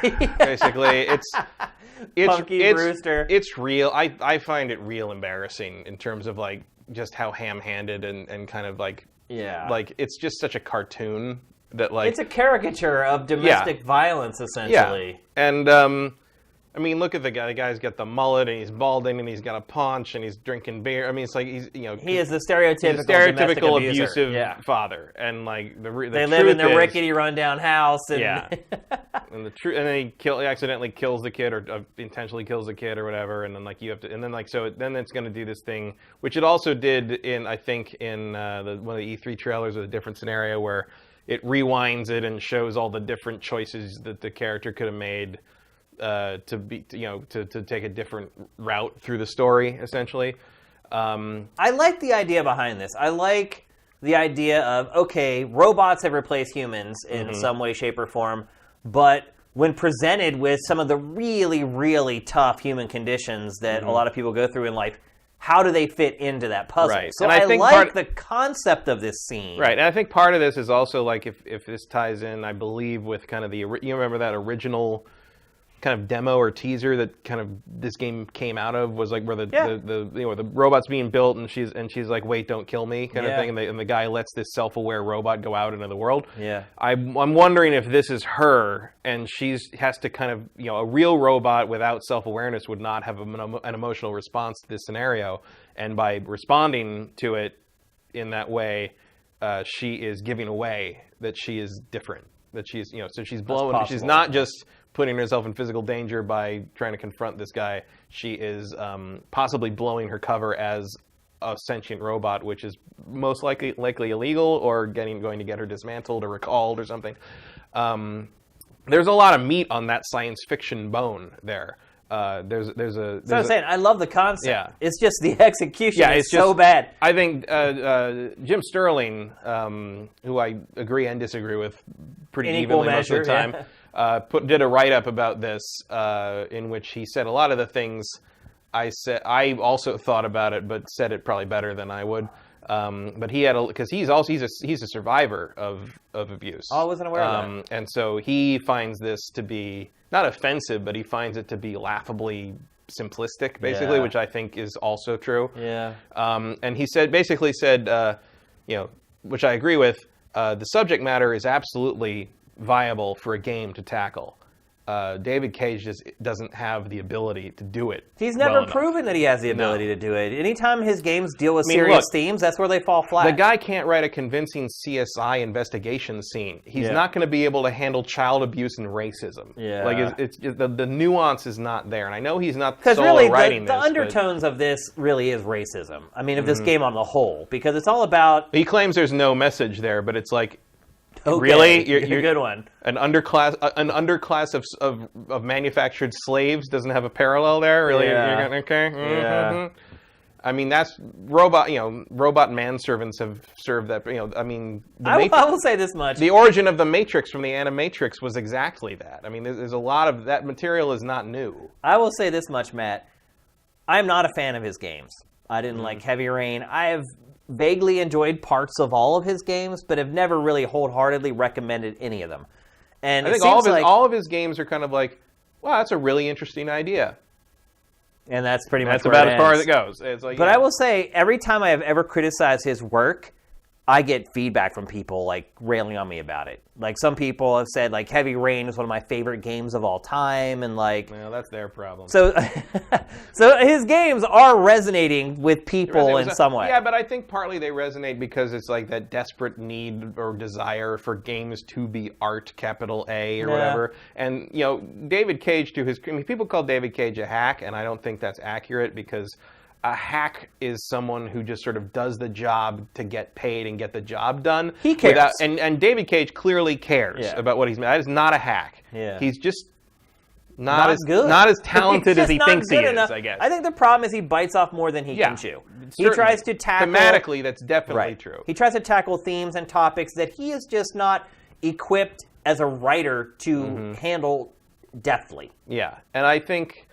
And it's little things where, like, the lack of verisimilitude in places and the lack of it, the attention to detail in some things, attention to, falling by the wayside and other things. And just huge freaking plot holes. That's my biggest problem. Heavy Rain is one giant plot hole through most of it. The origami thing is completely unexplained, and he tries to claim that that's an intentional thing for you to draw your conclusions. Like, no, it's a cut plot. No, you just didn't catch it. There's a bunch of stuff in that game that's just total malarkey. It comes down to stuff like, look, that game takes place in Philadelphia. If you look at the freeway signs. The Philadelphia police station is full of cops with French accents. It's like, what are you doing? Like, what? Well, how about the fact that you have a whole box of clues, and instead of just ripping the box open and reading them all so you can solve it, you open them up one by one across like weeks and weeks. And it's like, what? And there's always going to be a scene somewhere in each game where like you have to watch one of the female characters shower in a really creepy way. And like it's just there's a lot of issues going on. And there's a lot of mundanities and banalities and like comparisons get made to Kojima with him, where it's like, oh, well, Kojima also focuses on story and weird convoluted stuff. And here's the thing: Kojima hires some people to put some gameplay between those things. it feels to me like Kojima might be working on in a different room from the gameplay people on his games, but I feel like David Cage doesn't have any gameplay people. No, he writes a script, and then people just make it work. People have to desperately figure out where to put the button prompts during the scene. You know what I mean? Rationalize they find some branching points, but that's not really gameplay. And we were playing. My girlfriend and I were playing Hidden Agenda this week, which by the Until Dawn guys. It's a PlayLink game. PlayLink game where you basically hook up through your phones, and everybody who's playing has to pick different decisions. It's like Heavy Rain. It's a choose your own adventure. Choose your own adventure with cooperative, choose your own adventure, or competitive. You can do either way. I think it works better if you have more than 2 people. Yeah, probably. Because then it's just basically a series of tiebreakers. But it's a similar thing where the presentation is pretty good, but just the writing isn't there. The writing is about on par with an early 2000s Nickelodeon show. And I mean, that's kind of where we're at with video games. But it's when you simplify it down to kind of that choose your own adventure quick time event sort of thing, all I have to look at and grab onto is the story and the presentation. You are voluntarily making your game a cinematic experience. And in this day and age, that means you got to live up. You are taking away your opportunity to distract. Right. You're right out of the gate. You're throwing the crutch away and being like, watch me dance, and you better know how to tap. And you better be Michael Jackson. Yeah. Otherwise, it's not going to work. That's a good way to describe it, actually. So I'm still just because of the theme of this game. Again, I think it's a good setup. It's really interesting. It's something that even if the game doesn't do a good job of making me think about it, I'm going to think about it on my own. Right. It is an interesting premise. Yeah. The premise has potential and promise, and I will still play it because I'm interested to see where it goes. And even if I don't get it, even I just sit there and sort of facepalm the whole time, usually at least that's a reaction. It's a reaction, and also usually, even when they're executed poorly, David Cage does tend to have interesting ideas underlying even the most embarrassing of his scenes. Yeah. You can see what he's after, and I think what he's after most of the time is an admirable goal. But the man he's not the Uwe Boll of video game development. No. I wouldn't put him down that far, but no, but he might be the Zack Snyder. Yeah. I think that's a good analogy. He's just sort of sitting there, not quite able to reach what he's trying to reach for. But I appreciate that he's reaching for it. And he does care. He does. He does care. He's trying to push the medium forward. Yeah. I just feel like he might want to hire a few more pushers to go with him. Yeah. And I feel like he's not writing this one on his own. So maybe there'll be some hope here. Yeah. But this scene did not encourage me. Yeah, it's not encouraging at all. And for him to release it at Paris Games Week, which is turning into Sony Week pretty much. Well, I think a lot of the heat he gets, especially from this, was the follow-up interview where someone asked, do you think that's really, a nuanced portrayal of this very real human issue? And he's like, would you ask the question of an author? Or if they made that, I would. I absolutely would. Dude. Yeah, so we'll see. This game comes out middle of next year? Yeah, sounds right. Sometime next year. I think so. So I won't have long to wait. We don't have long to wait for a lot of the stuff that was shown at Paris Games Week by Sony. Probably the biggest, well, I don't know. Probably the one that's going to matter to people's pocketbooks the most, in the most immediate sense, is Destiny 2 DLC, the first batch of DLC. You're a much bigger Destiny 2 player than I am. You've played much longer than I have. I kind of finished the campaign, right? But I finished the campaign and tried to inch towards the raid and never really got there. Yeah, I topped out around I think my power level ended up around 280. Yeah, and I know people that are in the 300s by now. But it's crazy. Not even doing the raid; they're just sort of grinding away, slowly building those numbers. I don't understand how people can do it, man. Because they don't have anything else to play. I've been pulled into Assassin's Creed at this point. That's basically all I'm doing right now. You said au revoir to Destiny. It's pretty much. I mean, I'll go back to it when this comes out. Which is December, I think it is. And it's called Curse of Osiris. Curse of Osiris sounds right. Yeah. Or Trials of Osiris, I can't remember. Trials of Osiris, I think, was some kind of from the first multiplayer event. Right. This is an actual expansion. Yeah, it's got a brand new chapter of the campaign to play as, and there's some kind of crazy thing where this legendary guardian shows up, and which is not totally unlike the Rise of Iron expansion, where they had another legendary guardian. How did that work, though? Did you actually play as a legendary guardian? Or no, he was just part of the story, part of the background. And so that'll probably be the case for this, too. You're still playing your character. Yeah. Yeah. Okay. The way this trailer is set up, it makes it seem like you play as... There he is right there. This is like the Rise of Iron, where like they had that big guy with the hammer and stuff who's kind of the guardian of that the new area it takes place in, and when you went there, you went in and you talked to him, and he was kind of one of your quest givers. Okay, so this guy's just going to give you quests, basically. Either that, or he'll be involved. I mean, it looks like he's in action in some way, shape, or form. It does mean you're going to get some cool Egyptian themed stuff. I'm into that. Already there's some Egyptian themed gear in the game. Obviously, I have a gun that has like the wings of Thoth or something on it. Once you finish this, will he ultimately be a permanent installation? He will probably be in that new area. He will be? It's in. You'll be able to go get reputation grinding from him or something like that. That's usually if they handle it the way they handled it before. Yeah. Okay. It's kind of a formula to these things. Yeah. So. That's why I asked you, because I knew you played the crap out of the first Destiny, and I will say I played Destiny 2 more than I played Destiny 1. A lot more, actually. I stuck around a lot longer after I finished the campaign in the second one than I did for the first. I still played some post-game stuff, but in the end, new stuff came out, and I just sort of fell out of it. I will continually go back to this game every time they put out an expansion like this, though. Every time you give me a new story to play, I will play that, and that will probably suck me in and get me to play more of the extraneous stuff. And I'll probably stick with it for a couple weeks and then move on to something else. But that's all I really ask of Destiny. It's not like I'm paying a subscription fee. Yeah. And I bought the thing with the pass on it and stuff, so it's going to automatically drop into my install folder. So yeah, I'm happy with it. I'm glad it's this fast. I actually didn't think we'd get the first expansion until sometime next spring. Yeah, I mean it's coming in December 12th. Is that right? That sounds right. Yeah. Yeah. So literally only 5 or 6 weeks away.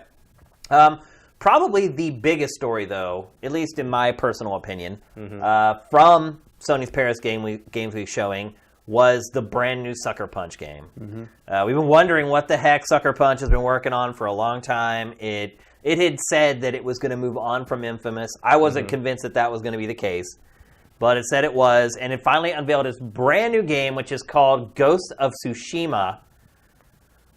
What do you think of this, Matt?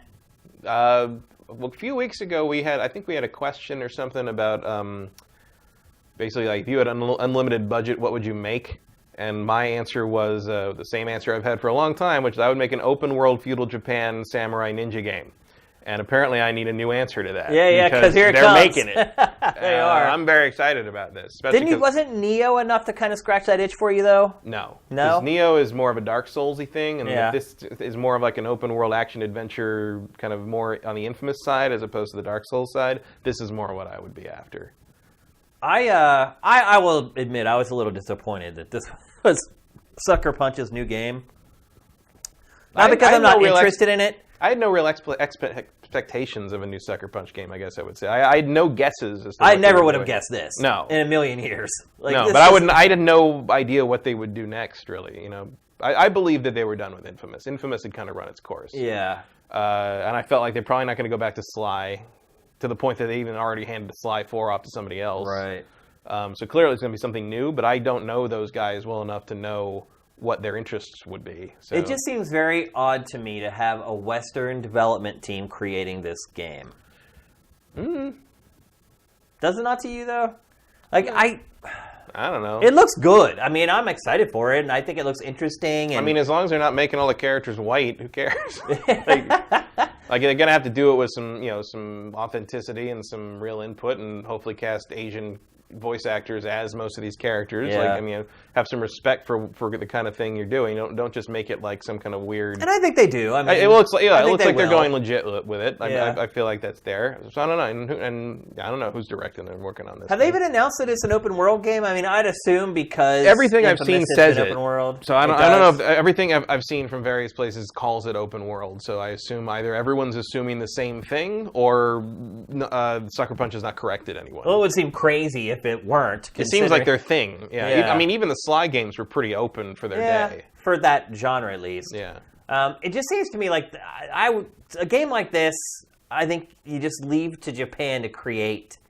I don't know about that, because Japan doesn't really do open world too well. Yeah. Not so far. I mean, even Neo is not. Not Neo. Nier Automata is Automata. Whatever the hell. Automata. There's like open world stuff, but like in There's like 5 different ways to say Final it. Fantasy 15, all that. Like I don't feel like they quite have a handle on how that. No, works. they don't. You're absolutely right. They don't. I mean, really, in terms of Japanese-developed open-world games, the only thing that really jumps out at me is like, wow, that was really good, is Zelda, Yeah. Breath of the Wild, and like. We have the new Dynasty Warriors coming up, Matt. Don't you think that's going to set new paradigms in I don't open know. world? I mean, I don't know. I play in Fire Emblem Warriors. I keep feeling like, I like this better if I had a more kind of open place to run around and it wasn't quite so segmented up into levels. Yeah. Maybe that new Dynasty Warriors approach is what will hook me back. Maybe that's what it needs. Maybe they're not wrong. But I mean, in terms of a developer that knows how to make these open world games, make them feel good and make them work properly, like Sucker Punch is up there. Yeah, they're and great. Yeah. This subject matter and this era is something that I'm really interested in. I've kind of hoped that they might do an Assassin's Creed in the feudal Japan era. I understand why they're not too interested in it because it doesn't lend itself too well to the tall building thing, or running around on rooftops or whatever. Although, to be fair, I don't spend a lot of time on rooftops in Assassin's Creed Origins either. I mostly ride my horse around and run around in the streets. So parkour is not, oddly enough, not Assassin's Creed Origins' strong suit. And I think it's beginning to prove that you don't really need that to be an effective game. But it has to be there. It has to be there, yeah. It has to. I mean, that's what that series was built on, really. And it's funny how it's evolved now. But there's like not a lot of like moments where they force it on you in Origins. And so maybe they get, but like, I mean, we don't really know enough to judge one way or the other on Ghost of Tsushima, but like, I'm very open to being enthusiastic about it because of who's making it. Sony's really brave. Like, if you look at this lineup of games that it showed at Paris Games Week, like, you don't, other than maybe Spider-Man, it's kind of hard to find a game that you just know is going to hit mainstream, explode, sell 10 million copies instead of 3 or 4 million copies. I mean, I admire Sony for that. Yeah, and I mean, we'll see. Like they give their proven developers a lot of leeway. It Definitely. seems like. Yeah. And I'm, if this is a scenario like Horizon Zero Dawn, where Guerrilla Games had been working on Killzone forever, and then they got a chance to make this thing they really wanted to make. What if this is Sucker Punch's Horizon Zero Dawn? If it's the thing they've wanted to make while they've been toiling away on these endless Infamous updates, you let Sucker Punch loose, and I'm on board no matter what it is. Really. Yep. Just kind of tying up some loose ends from Paris Games Week. Sony, I mean, in addition to showing all these huge games and the first looks that we've seen at a lot of them ever, and in other cases since E3, Sony really kind of filled out the menu in a lot of ways. No Days Gone, though. What'd you say? No Days Gone. Yeah. Yep. Which was more of an American game. Yeah, still curiously absent, though, I think. Yeah. Yeah, I noticed that, too. I was like, where is that game? That's why I thought at first that Last of Us 2 might have been that when they first started running, because I was expecting it. Yeah. Well, we've been told basically Last of Us isn't coming for till 2019, so I can see where you might think it's the game that they have shown at every convention for the last 2 years. But otherwise, Sony's really filled out the menu on PlayStation platforms at Paris Games Week. I was starting to wonder what was up with PlayStation VR. I was wondering what's up with indies. Sony showed a megaton of indie games at Paris Games Week. I mean, it was a bitch to curate because they literally announced 15 brand new indie games at its press conference. Obviously, Guacamelee 2 is one of them. And Wario 64 was tweeting out all the announcements as they happened, and when the indie game stuff happened, it felt like my phone was ringing. Yeah. It was just constant, this Guacamelee, it just wasn't stopping. There's this game that looks almost like Journey in the Sky. I think that's called Awar. Guacamelee 2, as we said. Apex. I can't remember what the second part of that. Apex Construct was the name of one of them. Megalith, Sprint Vector, which is almost like a Jet Set Radio style game, which was really cool. This one with the sound. Which one was this? Yeah. This one is the horror game with the sound, the Loco Roco action, and that was called Sprint or something like that. I can't remember what it was called. That monochromatic Yeah, one. I've heard it. I know I've seen that before. And then there's Gardens in Between. That was that like cooperative, like kind of circular adventure game.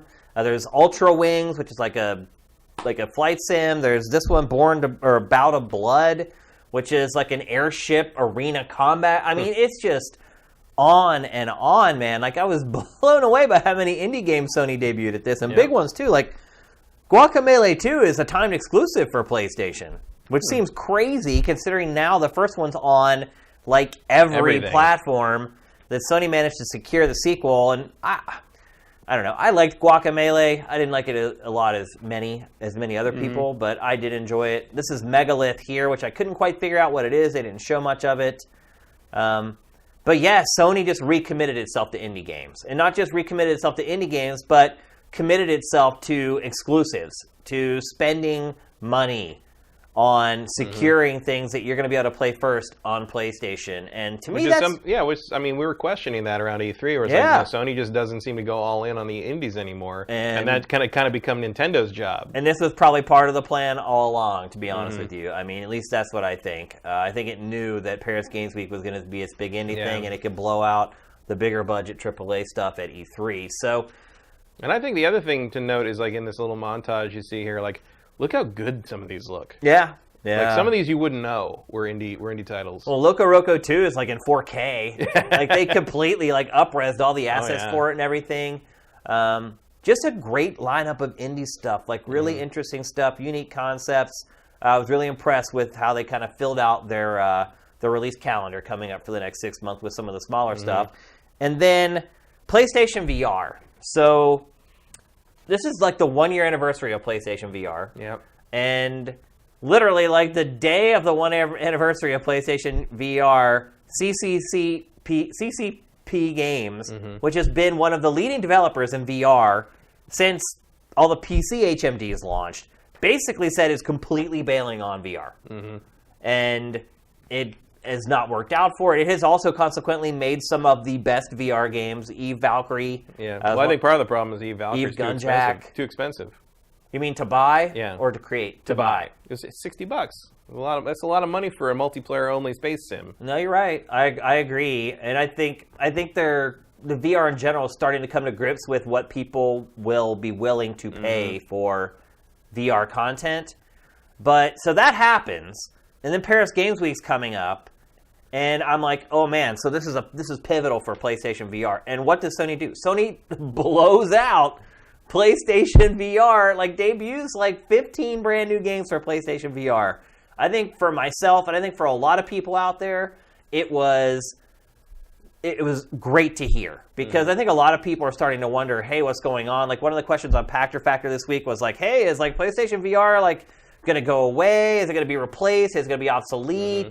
I think a lot of people who've invested a lot of money in PlayStation VR were starting to wonder, like, has Sony just given up? And nothing could be further from the truth. Yeah, I mean, I think as someone who owns PlayStation VR and Vive, like, I feel like PlayStation VR is really beating the competition. It's the one to own. Yeah. Yeah, I mean, technology-wise, it's inferior, but it's actually getting, like, legitimate support, whereas the other one's, like... But what else is technologically inferior? The Switch. Yeah. And that's the one that's got Mario on it. It doesn't matter. Yeah. It doesn't matter what the tech is as long as the game's fun. Yeah, you're absolutely right. And so it was encouraging to see Sony doubling down at the 1-year anniversary of PlayStation VR and making sure that not only is there software, not only is it getting the ports from Vive and Rift, but just like with indies, it is investing capital in getting exclusives or at least timed exclusive content coming to the platform. You're starting to see now, too, on PlayStation VR, all the VR experience stuff is coming over, like the Stranger Things stuff that was only previously on Oculus Rift, and Vive is now announced as coming over to PlayStation VR. PSVR is definitely being included in the... Like, if we're going to make a VR promotional thing, it's got to be on that, too. It's going to be on that, too. So it's encouraging to see. I was really starting to wonder there. I'm sure a lot of people were. PlayStation VR still isn't cheap. It's a big investment. Yeah, but it's like we said back before it came out. Like, the the ultimate question is going to be, is Sony going to be willing to stick with this as long as it takes to make it a success, or are they going to do that thing like they did with the Move, where they just sort of backed away? Or the iToy, and ran from or a million other things that Sony's launched. And it feels like they're sticking. And this game in particular is like a full-fledged like shooter set in the London like mob underground. Like, they're not just creating like mini-game experiences, although there are those, but the factor is going to remain that VR works very well for a quick bite-sized arcade-style experience, in part because people can only wear the headset so long before they want to barf. Yeah. Or just they're sweating so badly. Yeah, it's not a comfortable thing for a long period of time. Yeah. So, man, I just got to say, Sony destroyed Paris Games Week. Absolutely incredible showing. The breadth of not just the genres and the styles of games, but across all its platforms, at all different price points, whether you're talking about DLC, brand new games, game debuts, new showings for highly anticipated games, PlayStation VR, indie, just across the board, Sony just wrecked it. It was amazing to see. Like, I had very low expectations for Paris Games Week. I woke up and, man, I just started, it was just like, wow. Like, I cannot believe Sony dedicated so much to this show. But it's good to see. With the year kind of winding down, all the big games coming out, it's always good to get kind of that look into the future to see what's coming next. So, kudos to Sony. I was really impressed with what it did at Paris Games Week. I love that there's another show that's become like an event. It'll be interesting to see now what happens kind of at the Game Awards after all this stuff has kind of been blown out and all these games have been shown again. Keighley always has a way, though, of making sure that there's plenty of compelling stuff on the show. So, and Keighley will trust on that one. Yeah. But, man. You got some Death Stranding reveal there? Yeah, I mean, it'll be, probably. But it'll be interesting to talk to Jeff after the Game Awards is over and get the stories. I did not know that. Because he'll tell, after everything's over, he'll tell me, like, yeah, I was trying to get Ghost of Tsushima, and, like, I had it, and then they took it away, and, like, I'm sure there's been all this behind-the-scenes stuff going on where he's been trying to get this stuff secured for the Game Awards, and ultimately... Yeah, I did not know until recently that Death Stranding is using the same engine and tech as Horizon. Yeah. Yeah, they licensed the tech. Don't you remember when Kojima went and did that world tour? Yeah. That's what he was doing. He was shopping for engines. Right. So he would go and visit didn't realize the studios. It was the same thing. Yeah, that's what... It's a good pick. Yeah, a real good choice. So, yeah, I'm guessing, Kojima and Keighley are pretty good buddies. Yeah. I'm guessing we'll probably see the first like legitimate gameplay of Death Stranding at the Game Awards. I hope so anyway. That would be really exciting. So let's move along. That's like a month out, yeah? Yeah, December. So a month and a week or something like that, I guess. So it won't be long. If you guys have watched GameFace at all, then Matt and I are huge fans of a small studio called Housemarque. We're not blind loyalists, though. Matterfall came out, which was its last release. We were kind to it. We enjoyed it, but we were honest about it, and we weren't huge fans of it. But it wasn't Nex Machina. No, Nex Machina. Yeah, we were all over that. Which is ironic because apparently Nex Machina did not sell very well. It did not. You know what though? I will say, I recommend games all the time on this show, and I will say of the games that I have recommended over the last 10, 12 months. The one I get the most thanks for from people who literally will take the time to tweet at me or drop me a message on Facebook or in chats on live streams, Nex Machina is the game that people thank me for recommending more than any other game this year. Well, it's not a mainstream pick. No. And so during our 24-hour Patreon Drive stream, it was our... 22, and it was 7 in the morning. I had been up for over 24 hours already, and I put this in. And man, my eyes trying to play this game, I think I actually did okay. But it was hard. I had to really concentrate to play it. But yeah, Nex Machina basically bombed. It did not sell well at all. Resogun, you wonder if that would have done all that well if it wasn't given away free. At the launch of PS4 is one of the first PlayStation Plus freebies. But basically what happened is Housemarque has come out and said that it is abandoning its style of games, which are twin-stick shooters, essentially. It's kind of... twin-stick arcade experiences or something like that. Which is a real shame because nobody does it better than Housemarque. Nobody does it. And maybe we see now that's why, for good reason. And maybe a part of it, too, is that we're older and we still appreciate this style of game. And a lot of people don't anymore. But yeah, Housemarque has decided it's not shuttering, which is good. Yeah.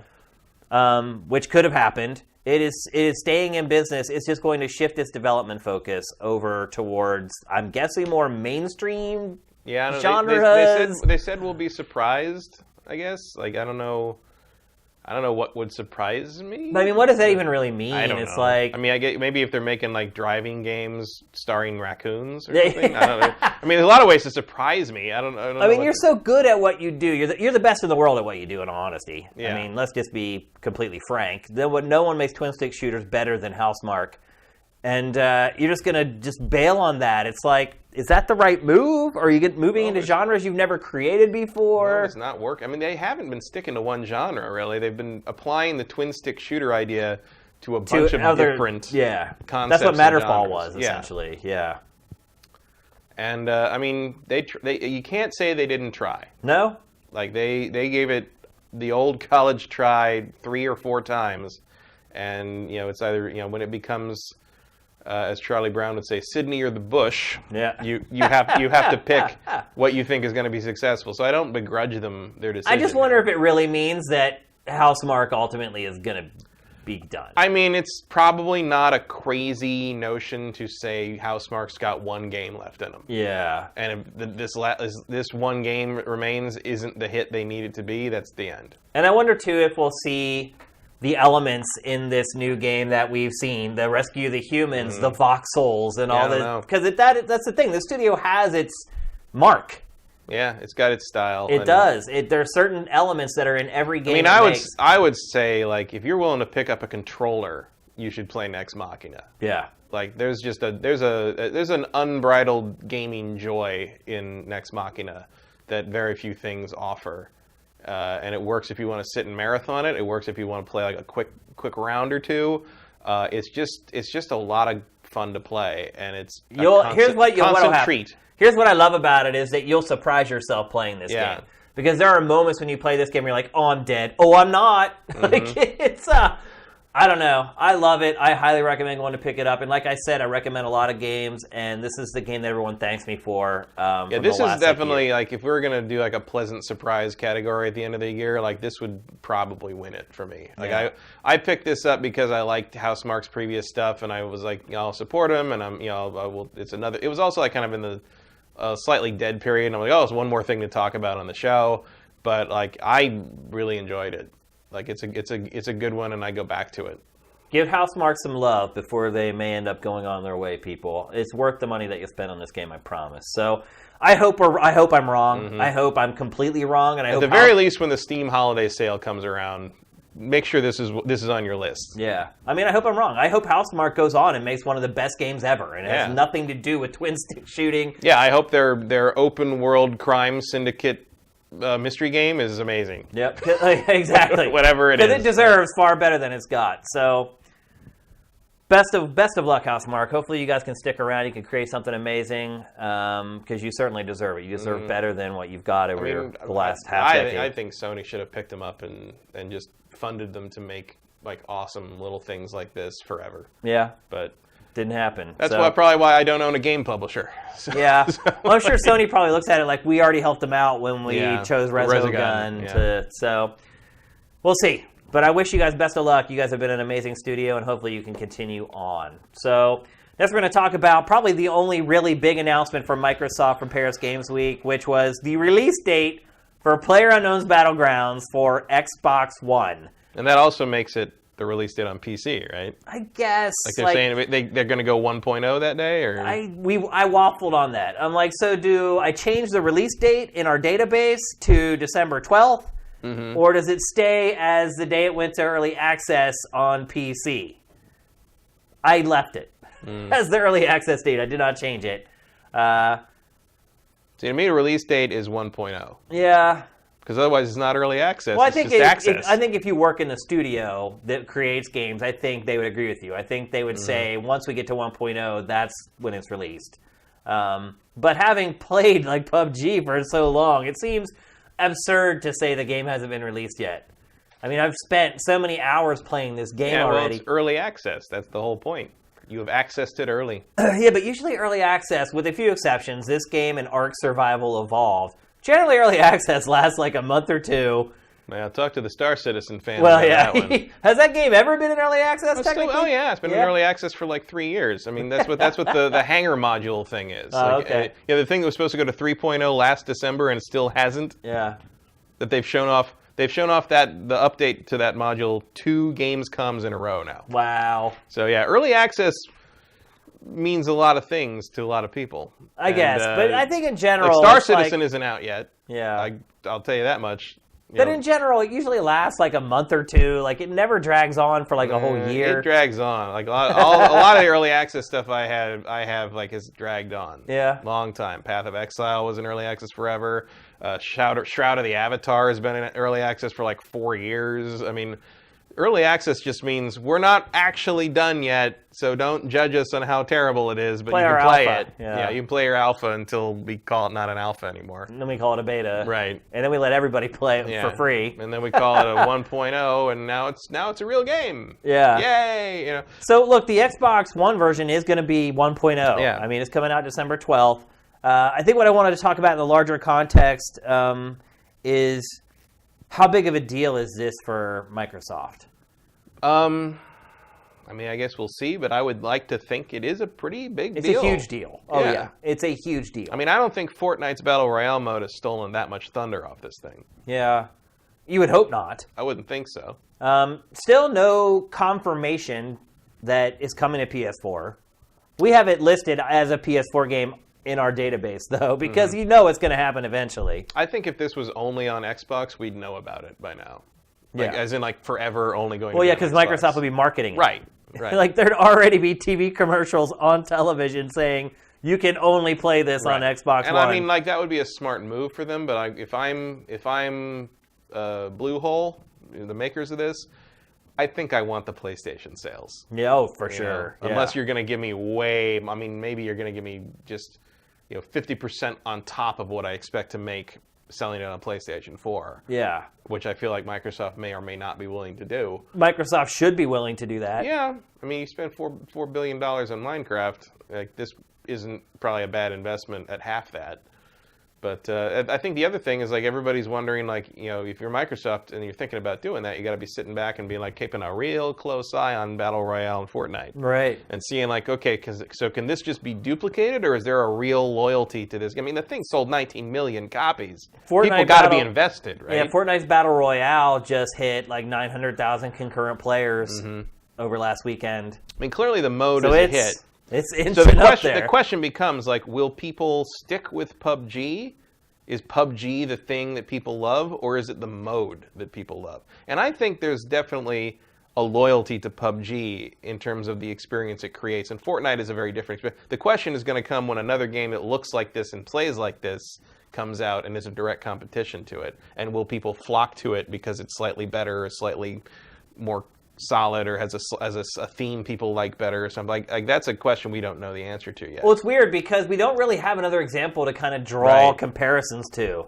There's very few games that become phenomenons like this. So it's hard to, and it is kind of just a genre too. It's a mode. Yeah. It's an option. And it's very rare in the industry where there's just one kind of like splinter off of a genre that becomes a sensation. So we don't really have any frame of reference to draw from to kind of predict what's going to happen in this case.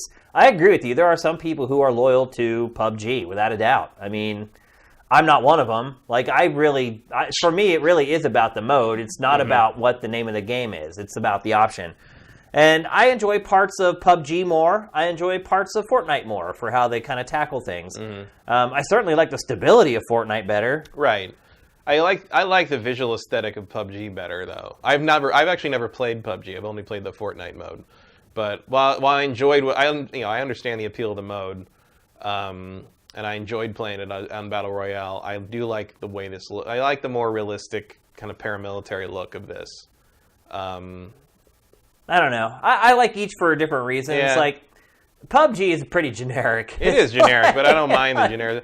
But that's why I say like anyone who came up with something that kind of a halfway point between like the personality of Fortnite and the the verisimilitude of PUBG, like I feel like you could have a gold mine on your hands right there. Yeah, for sure. Especially if you sell it for $10 less than PUBG. Yeah. I was concerned that this wasn't even going to come out for Xbox before the end of the year. Mm-hmm. Because they just had that event where they were talking to the guy who's pretty non-committal about... Yeah, they didn't seem to be very confident about it. No, and I was starting to wonder, and I'm like, man, Microsoft really needs this. So it's a pleasant surprise to see that it's coming out really soon. Now, one thing I would say is I watched some of the live stream. They did stream like a bunch of gameplay by Xbox ambassadors, quote unquote.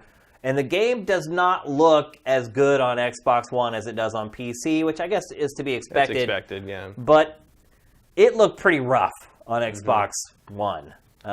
They were not playing it on X, to the best of my knowledge. I think if there's one thing we've learned about people who like PUBG, they don't really care what it looks like. Yeah. It's not a pretty game. It's never been a pretty game. It's about the play. Yeah. And that's fine. I support that. I mean, it's like Nintendo used to say, GoldenEye would be fun if it was just a bunch of black and white shapes. Yeah. And that's true. Yeah. Well, when they create Mario starts out as just a cube. So certainly, in that context, it is certainly about the mechanics more than the aesthetics. But in terms of being something that's a massive multi-million mainstream hit, graphics move copies. They do, yeah. And it'd be interesting to see if someone one of the big players manages to come out with something that's plays like this but looks like Battlefront 2. I think it'll be over by then. I think once this game hits Xbox, it's just going to turn into an even bigger sensation than it is now. And I think at that point, like, people won't even call it like Battle Royale mode. They'll call it, it'll be like Rollerblades or Nintendo in the 80s. It'll just be like PUBG. That's what I think it'll be. I mean, if other games start to have this, they'll call it whatever they call it, but I think people will call it PUBG mode. Yeah, for sure.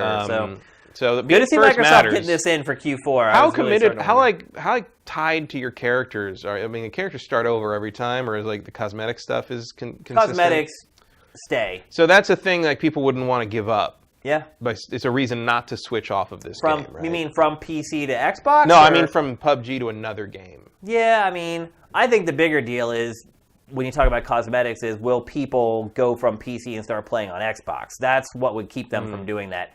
Going to another game, I don't think the cosmetics will matter that much. No. But people are buying cosmetics in this game for outrageous prices. I mean, like bandanas for like $1,000 and like just crazy, crazy stuff. So I think most of the PC players are going to stick with PC. I don't see them going over to Xbox, despite the fact... I wouldn't think there'd be a lot of migration that way, but I think there's a lot of console-only people that want to play this. Now, see, if Microsoft were smart and it actually bought this property or bought Bluehole or whatever, then it could be cross-platform. People could have that one unified character across both of them.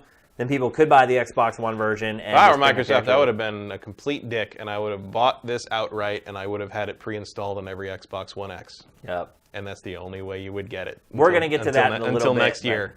But it's coming, folks. In 5 or 6 weeks, you'll be able to play PUBG. I know a lot of people have been wondering about this game because it's only for PC. If you own an Xbox One, or if you're buying an Xbox One X, you're going to be able to find out very soon. So we're going to talk next about EA and Switch. So we've talked on the show before about how EA had come out and said, hey, we're looking at how FIFA does on Switch as a determinant as to whether we are going to continue supporting the console. And then FIFA came out. Such as it is. Such as it was. Such as it was not very good for the Switch. It doesn't appear to be selling exceptionally well. The MPD report, it wasn't even a blip on the radar. The UK report, the 360 version outsold it. Right. The first week. So I think it's safe to say at this point that FIFA on Switch was a failure. And so EA has come out this week and said that it is taking a continued wait-and-see approach to Switch, even now that FIFA has come out. So at what point does a publisher like EA have to realize that it's not a problem with Nintendo, but it's a problem with the publisher? I don't know if it's a problem with the publisher. I think it's partly a problem with EA not kind of putting out a product that matches up to the products on the other platforms it's putting out. But at the same time, people aren't buying a Switch to play EA games. They're buying a Switch to play exclusives for the most part, or games they already love portably. Apparently, I think with the Switch that is changing though. I think that people are buying the Switch not just to play Nintendo's first-party stuff. I think people, like you said, they're excited. See, just here, it's like the partners that are making games. I think people are excited to play third-party games on Switch and take some of these big franchises on the go. I don't know if that's going to translate into real sales. I am skeptical about how Bethesda's games are going to sell on this thing. Do you think that is kind of the big determinant? Is how does Wolfenstein 2 sell? That's a big Switch? question, I think. Matter of fact, I was in Best Buy this week, and there was a couple with these two giant dogs, and they were looking at the Switch display. And a Best Buy guy came up and said, "Can I help you?" And they're like, "What is this?" And he said, "It's Nintendo's new system." He's like, and they're like, "This is the new thing after the Wii?" He's like, "Yeah, this is the new thing after the Wii U." It's like, how does it work? And so the guy showed him how everything works and how it's portable and docked and all the whole thing. And he's like, and the Best Buy guy says, "Do you know? You ever play Skyrim?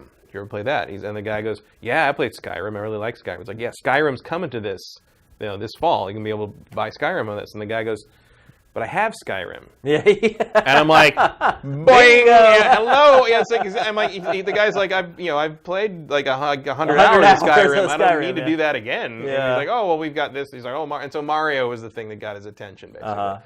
But I think that is a very real. I mean, other than I recognize there's a cadre of people that just kind of want to spend money on a game they already own so they can play it on the toilet or something. But like, I don't know how many people that really is. I don't think it's that many, to be perfectly honest. No, I think it's a very low number. Okay. And I'm not someone who's willing to do that. So. No, I'm not going to play Skyrim on this. Yeah. So I think the problem here is like, especially because like when it comes down to kind of what EA puts out. EA doesn't put out a whole lot. There's not a lot going on in that camp right now. Yeah. Well, now it keeps cutting games that aren't games as a service games. And it's mostly like sports stuff and like Battlefront 2 and Battlefield. Like next year, I guess we'll get a Battlefield. It's just not stuff that the Switch handles too well. It's like it's a lot of online driven stuff. It's a lot of visually driven stuff. It's like. It's not really pick up and play kind of thing. I don't feel like EA's games fit the Switch very well. But do you think it's fair for EA to evaluate whether it could be successful on Switch, releasing like a half-hearted port of a soccer game for the system? Do you think that's a good way to gauge whether you should continue doing business with Nintendo? I mean, you think it's adequate? If that's how much effort they want to put into putting things on the Switch, then that is an accurate estimate of how well their stuff would do. I mean, look, if that's how EA wants to play it, that's how EA is going to play it, and that's what they have to decide on. I get your point, but I also would argue that would never, ever be a recipe for success on any platform, ever. Yeah, if EA made FIFA like that for PlayStation 4, it would be getting crushed by Konami's Pro Evolution Soccer. Right, but I think at the same time, like, you can't discount how badly FIFA sold, and the fact that FIFA on the Switch wasn't very good doesn't explain that by itself. Less than 1% of the copies sold were for that. The people who are buying those games are inordinately dedicated to the PlayStation version of FIFA. Like, that is where people play FIFA. That is the system they buy FIFA for every year. Just like, I don't think there's a huge group of people clamoring to play Madden on the Switch either. I don't think there's a hunger there for that. I feel like you take kind of the... But games like Need for Speed, Payback... That's a game I think that could do well. Will it do well at all? Maybe. Like that's a good question, actually. It's like, that comes out today? Does it? It's soon. Either today or Tuesday, I think. Is that this year? Yeah. I totally forgot about that they just put out the launch trailer this week for it. Yeah. Wow. Yep. I remember I used to love that series. Yeah. What happened? The new one, I think, looks kind of fun. Maybe. Slap that one on the box. But it looks kind of fun. Shane Satterfield. You made a good point, though. I mean, in that you look at EA's catalog, you're like, what works there? I mean, I think any Star Wars game works on a Nintendo platform. I think Need for Speed works. I don't know. Battlefront does because it's so online driven. I mean, obviously the campaign would work now that it has one. Even though it sounds like it's only like 2 hours long. Yeah, well. Yeah. You take what you can get. Yeah. We're going to get another Star Wars game for a long damn time. I know. I wonder if Lucasfilm is regretting giving EA that license. It's possible. Because I feel like they should have 5 games out by now. Yeah. They've had that license for over 4 years. I'll put it to you this way. They've produced more movies than games. Yeah. Think about that. And how they've fired more directors than games to come out. That's so true. So I do get your point. Like the EA's library. I feel like EA just doesn't want to be involved. You know what I mean? Like, and EA did the same thing with VR. They're like, we'll see. You know, and it never did jump into VR. They made that Battlefront VR thing because Lucasfilm paid them out of the Rogue One marketing budget, make this thing to promote it, and that's it. That's the only VR you get. Yeah. And they did DICE did a good job on that, but like, I feel like it was kind of a. It's just an olive branch.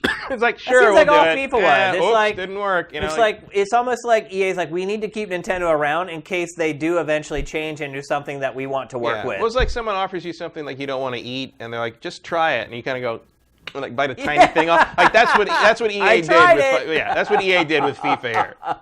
They bit a tiny little bit of Switch off, and analogy. that was it. They're like, there, we tried it. Go away. Go away. That's good. And I mean, in the end, it's EA's loss. It is, yeah. If they decide they don't want to be in on that. Because look, I think the Switch is different. I think this is a console, and look, the Wii U, no way. I think the Switch is a platform that EA, with the content that it has, could conceivably make lots of money on.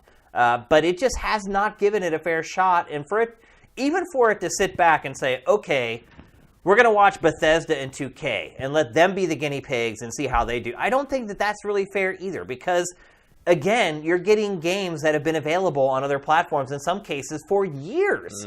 And Nintendo's probably incentivized them and have funded their development and things like that. So I just don't think it's fair. Somewhat. I think if you're EA, I think it's not entirely dissimilar to compare your yearly installment franchises with your franchises that have already been on other platforms, like because EA knows how invested people are with whatever platform they buy their ongoing sports games, especially for.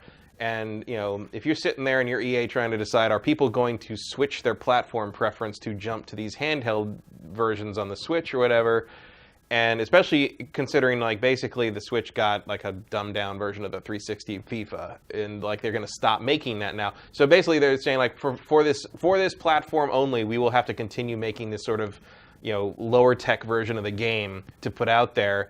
And I feel like it's almost That's what EA has always done on Nintendo platforms. Remember My Sims? They couldn't even put a normal version of The Sims on, the Wii and the 3DS. They had to make My Sims. To be fair, I think this chibi version of The Sims. To be fair, the new Sims they're putting out? Is it 4? Yeah. That's coming out? I think that's the first time they've legitimately put the actual PC game on a console without turning it into some kind of weird, half-assed thing. Yeah. I mean, this just seems to be how EA rolls. So, I think the combination of them not being interested in working on this platform and maybe having looked forward to being able to shut down last-gen development for these franchises, save a little bit of money, I just don't think they want to do it. And making plenty of money on the mobile platform already. Yeah. I just feel like I feel like it was really EA going there, we did it.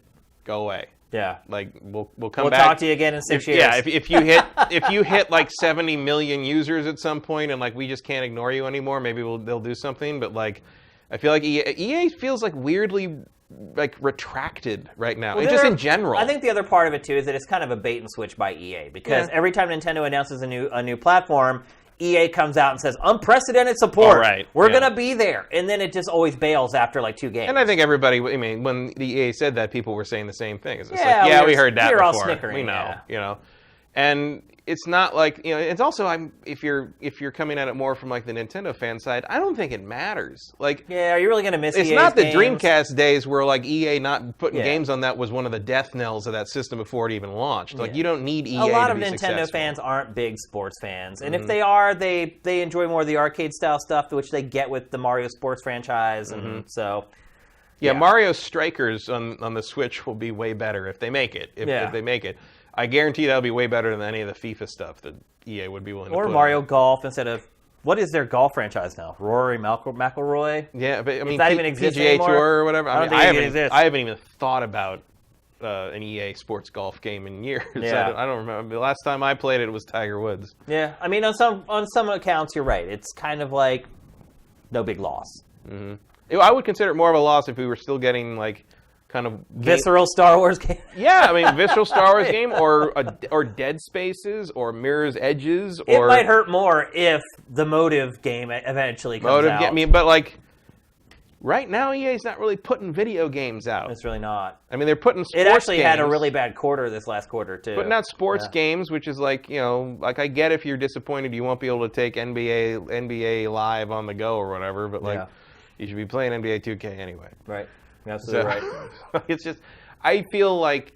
So can we both agree EA's only going to hurt themselves doing this, and if this is just how they want to play it, well, okay. Can we both agree that it looks like EA's done on Switch? I think so. Yeah, I think so EA's too. done on Switch unless the Switch becomes such a juggernaut that they can't ignore it anymore. And I think EA's bar for that is so high that they just Which is kind of ridiculous if you look at life-to-date sales of Xbox One. They're not all that incredible. Right. But at the same time... the market, the audience on Xbox One... The market is there, and also EA doesn't have to make another version of the game for that. Exactly. They can just port... They're making something for, equal 2 or 3 platforms, basically. yeah. And I feel like, that's... Well, you could read interviews with the team that worked on FIFA for Switch, and they were like, man, we busted our butts on this. Because they're used to be able to just port it and just, like, make a couple tweaks here and there, and it's fine.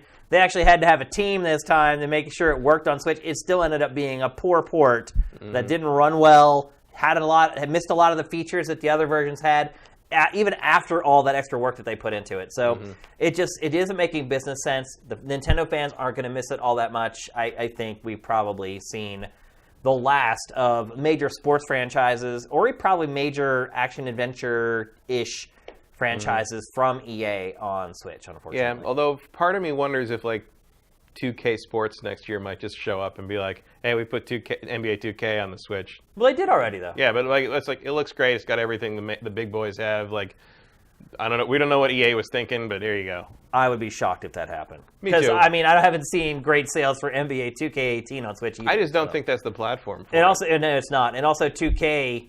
it has been very resistant to releasing games on Nintendo platforms. But also platforms. remember, I mean, you've still got the Nintendo effect there where, like, the third party's going to release their games and look at the sales, and no matter how well they're selling, they're going to look at, like, Mario selling 2 million in a week and be like, why don't we get that? Because you're not a Nintendo game. Yeah. And that's a demoralizing experience for any publisher. Yep. All right, let's move on to our last topic of the week. Today's a big day. Like we said, COD came out today. Call of Duty World War II. Also, the other big release today is the Xbox One X. The Zox. Also, iPhone 10. Right. Came out today. Unless you ordered one from that one UPS truck that was robbed. Yeah, which has turned out to be way bigger than I thought. Oh, I never had a doubt on that one. Really? I'm not getting one, but like... Holy cow, there's lines all over the city right now. It's like, it's people huge desperately want to spend $1,000 on a damn phone. Yeah. Well, $1,000 for a phone, I can't think of too many things that's better to spend $1,000 on. True, but like, I mean, is there anything you use more in your life than your phone? No, but look, man, I've been buying and using Apple products for 31 years. Yeah. And the first thing I know is do not buy the first wave. You always wait for Apple's third iteration on anything. Yeah. So I'll probably upgrade to an iPhone 8, maybe, because I'm still on a 6. I'm on a 5. I have an iPhone 5. I was so mad about the removal of the headphone port and all the other stuff and all that stuff.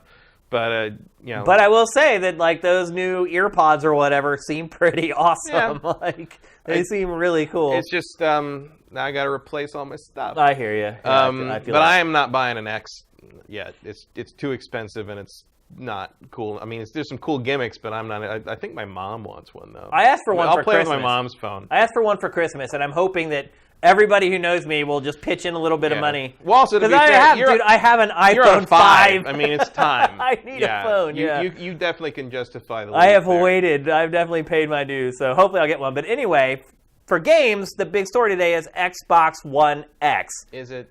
It is. It is. It definitely is. Reviews are going up. They've been up all day. There's tons of them on SIFTD if you want to read them. Pretty positive, it the seems. Prevailing opinion is only buy it if you have a 4K TV with HDR. Yeah. And then some people would even throw in the caveat, only buy it if you have an OLED TV with 4K and HDR, because that's where they say you will really see the massive improvement. Matt, are you buying one? Did you buy one? I did not. You did not? Wow. I do not have a 4K OLED TV. Yeah, I don't either. Now, eventually I will, and I will probably get an Xbox One X if it's available at the time for that. In part because I don't have a 4K player of anything, right? So you need something to run the. I've switched to buying the 4K versions of movies I buy. So I have a 4K version. You're future-proofing your 4K library. version of Guardians 2. I have a 4K version of Wonder Woman, and a 4K version of Planet Earth 2. But I don't have anything that plays it. Yeah. But I will eventually, and I figure if I'm going to get something for a new TV, I might as well get a Xbox that can also play games. So great. I will say this. I do have envy today. I do regret not pre-ordering one now. I don't. I didn't have any feelings about it. I would never have remembered if you hadn't said something. I didn't have any feelings about it until I woke up today and started seeing the reviews for it coming in.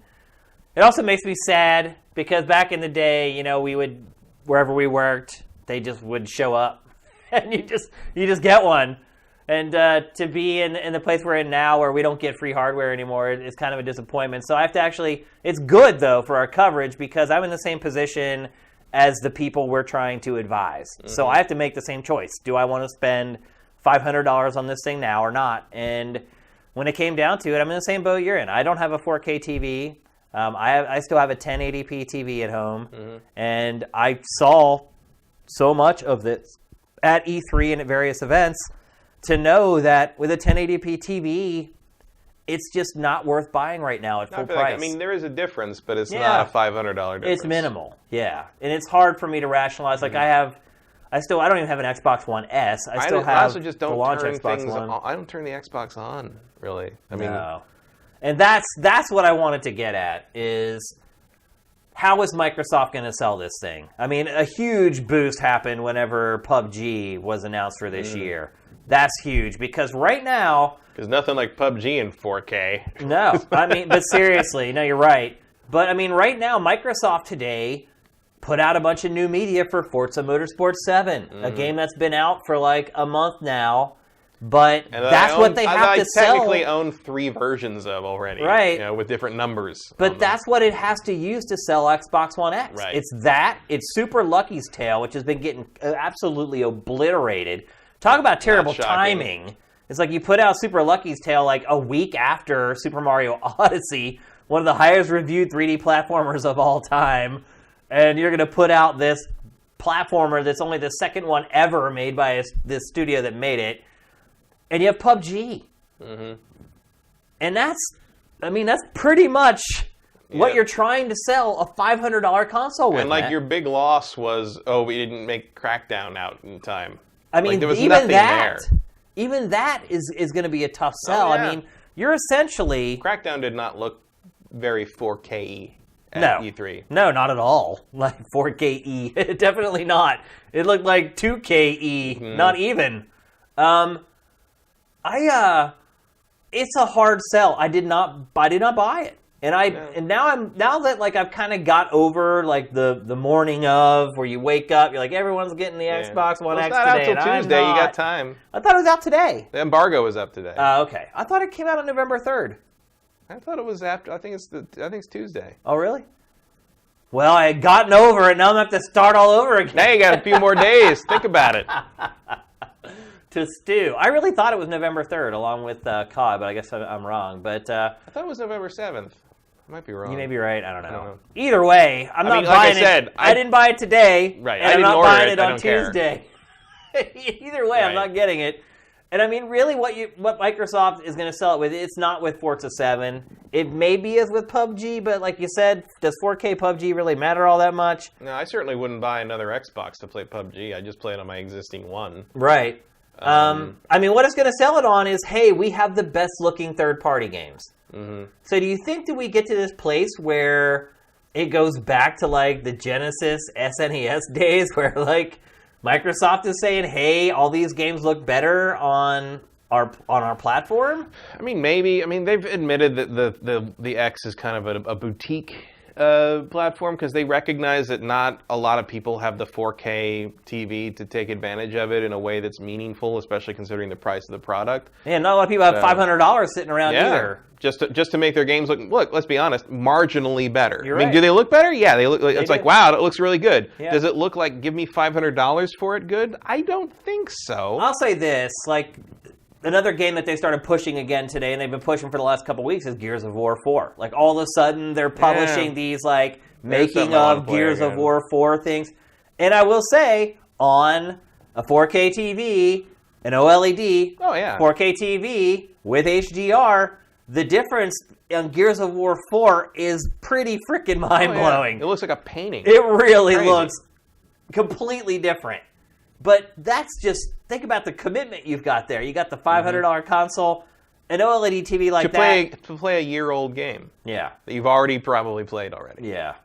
Already. To me, it's a hard sell. And like, I know there are lots of Xbox fans out there. The other problem I think they have is they're just going to buy it no matter what. Right, but the other problem I think they have is they don't have anything in the pipeline that is going to, in the way that Gears of War makes the art style makes it pop when it looks that much better. They don't have anything in the pipeline that's going to do that, which is why they're focusing on Forza 7 because it's a photorealistic game. Right. But you've got Lucky's 10. Who cares? Yeah, exactly. You've got Crackdown, which is tremendously stylized and doesn't really benefit from the higher resolution in a tangible way. You can see even when you're looking at it in person. Yep. At E3, I did not look at it and be like, "Oh wow, that's really popping on the HDR." It was not a thing that was happening. Sea of Thieves has a very stylized, cartoony look, which is not going to really lend itself tremendously to that. Outside of the water is probably going to look really nice. But they don't have something that really gives you that boom, like that look, that visual pop, that hint a Fable game might have. Yeah. But I just feel like they don't have anything in the pipeline that's really going to make you sit up and bark. I mean, a Halo could have done Halo, that, maybe. Yeah. Even just a teaser, even just like a Halo 3 remaster anniversary thing or something that looked really good that made you feel fuzzy, like something. And they just don't have that. Yeah, I mean, it's like I said, the selling point of it is third-party stuff looks better. Right. I mean, that's really all it's got right now. And I just don't. I don't know if you saw, that's certainly not enough for me to buy a $500 console. I'm not going to speak for everybody. Well, Microsoft's games category was only up 1%. 1%. Everybody else put out these incredible financials over the last week. 1% for Xbox. And I don't know if you noticed this either, but Sony is starting to follow Microsoft's lead and is starting to concentrate less on hardware units sold and is now starting to publish this is how many people subscribe to PlayStation Network, which is a shame. I really like that hard data. But, yeah, to me, Xbox One X, man, it's a hard sell. And then you have the One S, which does HDR and does 4K movies. And it's, right now, some of the bundles coming up on Black Friday for that are, crazy cheap. I mean, literally, $200. Does it have a 4K drive in it? A 4K Blu-ray drive? I don't believe so. Doesn't play discs. Does it play discs? I think it does, play actually. discs. Yeah. That's one of the differences between it and the Pro. The Pro does not have a 4K Blu-ray drive, right? Yeah. And you figure you can probably get that over Black Friday for $200, $250. Half or less than half of what you buy for Xbox One X. It's a tough sell. And look, I hear Microsoft saying, and that's the other thing. When we've talked on this show before about Xbox One X, you get the Xbox fans trumpeting, parroting, repeating what Microsoft says. It's so sad. You see it with politics. You see it with console wars. Same mentality. It's not meant for those people. It's no, that's not true. Just because Microsoft says, this is for... Microsoft wants to sell as many of these as it can. Period. Regardless of what you label it as, this is for enthusiasts or whatever, it doesn't want to sell just 1 million of these things. It has spent a ton of money on R&D for this platform. So, I don't know. I can't rationalize buying it right now. I mean, I don't have a lot of disposable income at this point in my life. And there are lots of other things that I need in my life right now. I have an Xbox One. I can play all the Xbox games on. I have I have a PC that can run stuff in 4K, and I have obviously anything I have on Xbox One that's exclusive also runs on that because that's their whole cross-play thing. I mean, when the time comes to get something that can play 4K discs, that's going to be a real decision for me between the S and the X. I don't know if the X has enough more to offer to warrant the extra money to spend, and instead of like, why don't I just get an S, play 4K discs off that, and use my PC to play high-end game content from Xbox, through the Xbox app. Like I just don't know if the X offers enough as a gaming system to warrant the extra money over like just buying a 4K disc player. And that's basically in price-wise, that's basically where the S is right now. No, you're right. Competitive with the other 4K Blu-ray players you can get. It's just like it has an Xbox as well, which is a nice bonus. But if you're trying to upsell me to the X, like I'm not seeing a tremendously compelling argument there. Well, then you wonder too with the publishers how long they will be willing to invest the extra money to create these versions of their games that actually show a difference on Xbox One X. Right, and of course, like the only real thing that would push me in the direction of like an X in that regard is my deep-seated distrust of PC versions of things. Yeah. On launch day. I get it. Like yeah. I bought Totally. I bought Assassin's Creed on PS4 because I didn't trust the PC version. Yeah. Well, apparently the PC version's okay, except a bunch of the DRM stuff makes it run like 20 to 30% more of a resource hog than it should. Yeah. So I'm not unhappy with my PS4 purchase there. So that'd be the only thing that's really pushing me in the direction of getting the Xbox One X, was to have that option to have the best looking version of this game that is not the PC version. One thing I will say is that I will buy Xbox One X before I buy a PlayStation 4 Pro. Because to me, the upgrade that you're getting for the extra money you're spending is far more noticeable on the Xbox platform jump versus somewhat true, but like at the same. But I do play PlayStation way more, right? Which makes the decision more difficult. Well, the decision for Pro for me was cut and dry because the Xbox a harder decision because I have this PC you have a PC that runs stuff. So you have that. I don't have anything that runs Horizon Zero Dawn better. No, you're right.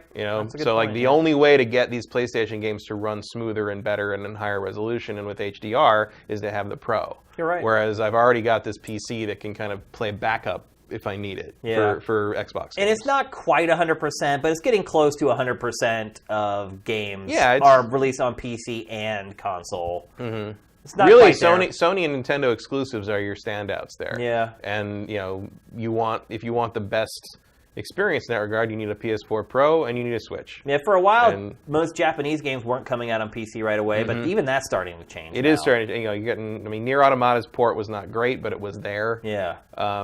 Dragon's Dogma was a big hit, so you're starting to see kind of that B-list Japanese games starting to see that way in. Bayonetta came. Sega's doing a great job.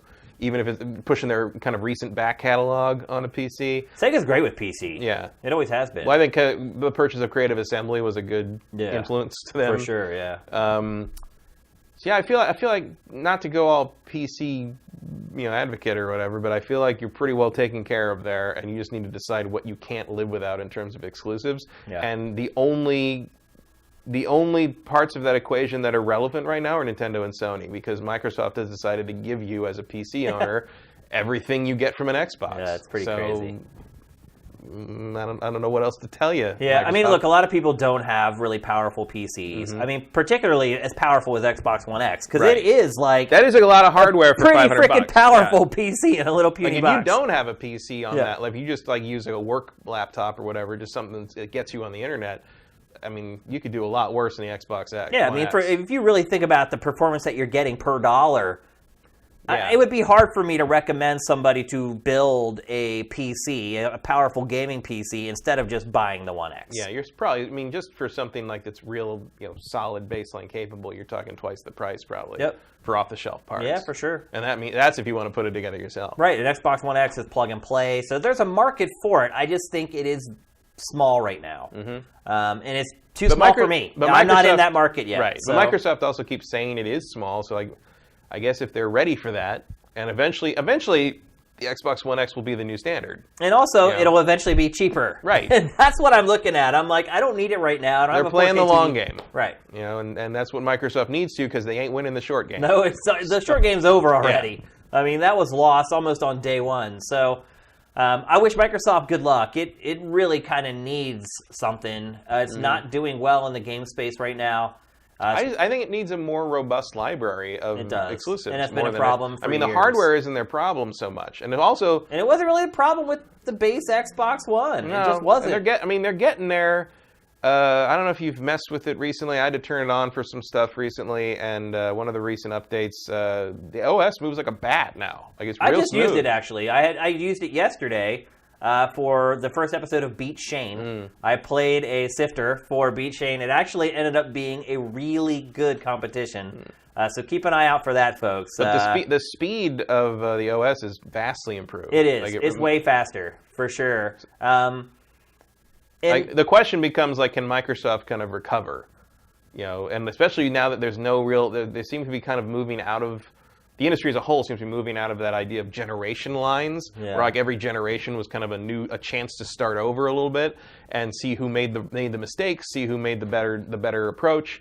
And it feels like at least Pactor seems to paint the picture that is a thing that's kind of not going to happen anymore. Well, the problem is you make all your money on software. Yeah. That's just how this industry works. It's just like, it's the Razer model. Mm-hmm. You give away the Razer, the cartridges are going to cost you an arm and a leg, and that's where you make all your profit margin. Sure do. And they do. And that's the same model that games work in. And when you don't have exclusive software that you are producing and you're getting all the money from, I mean, when you're working with third parties, you only make so much of a cut off third party Yeah, I just games. think it's the variety. I mean, the lack of variety that in their own camp is hurting Microsoft. It's not even just variety; it's quantity. Quantity and variety. Yeah, but I mean, they're lucky if they get one game out a quarter. Yeah, Lucky. but even if they do something, okay. So what if Halo was on track? Okay, what if we got a Halo this year? Well, last year we got a Gears of War. Like, how many man shooters do you need? You know? And I mean, those get. Look at the Paris games lineup. Look at the variety. I know. In that. I know. Like, We applauded Sony for it. Yeah. Being brave, letting its studios. And try new Microsoft things. used to have that, but I guess was it Don Matrick that just sort of systematically dismantled their second-party software Pretty much situation? Yeah. And replaced it with nothing. Yeah, I got nothing. They went full set-top box with it, and when that didn't work, they had nothing to fall back on. Which is very strange because Microsoft is a software company. It's not a hardware company. Well, they're also an OS company, and the Xbox One OS was terrible until recently. It's really crazy. So it's all the wrong moves. It has made all the wrong moves, yeah, without a doubt. So those of you who do get it, I hope you enjoy it. I hope you love it. I'm sure there's tons of people out there who it'll be the perfect thing for them. It'll work out great for them. I see no reason to doubt the hardware. I'm not going to hate on anyone for getting it. I mean, look, if I had tons of disposable income, I'd buy one. Like I said, I woke up today and I was like envious and jealous that I wasn't going to get it. But when you start thinking about it, you look at your finances, it's harder for me to rationalize it, and I can't do it. So I could afford it right now. I just don't see. Why? There's no reason to yet. Yeah. And eventually, I think it will be a possibility. Once I got past not getting the Scorpio edition, that was a big hurdle for me. Because I have my Xbox One is like the day one edition. Yeah, mine was. I take pride in always getting platforms on day one, and once I kind of got over that, I think it was a lot easier to not buy one. So yeah, I kind of forgot they had a Scorpio edition thing. Yeah. But, this system has just not been on my radar. It's redundant to my current collection in 3 different ways. Yeah. And eventually it won't be when I get a 4K TV, but that's down the road. All right. So those of you who buy it, I hope you enjoy it. I hope you love it. I hope it works out great for you, but we're just not ready for it yet. I mean, in Microsoft's favor, Microsoft will be part of my 4K solution one way or the other. Eventually. So that's one way they have, I think, done well strategically, is Sony's not part of that solution. You're right. You're absolutely right. True. Which is weird because Sony makes discs. I know. It's upside down. Everything's backwards. I don't know what to do.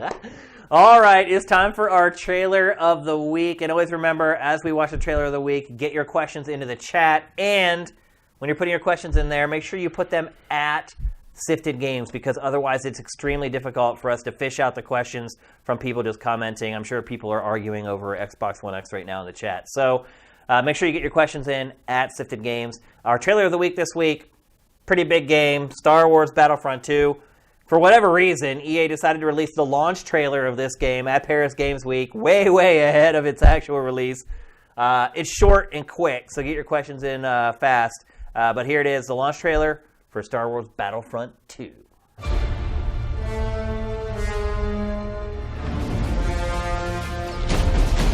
Get ready!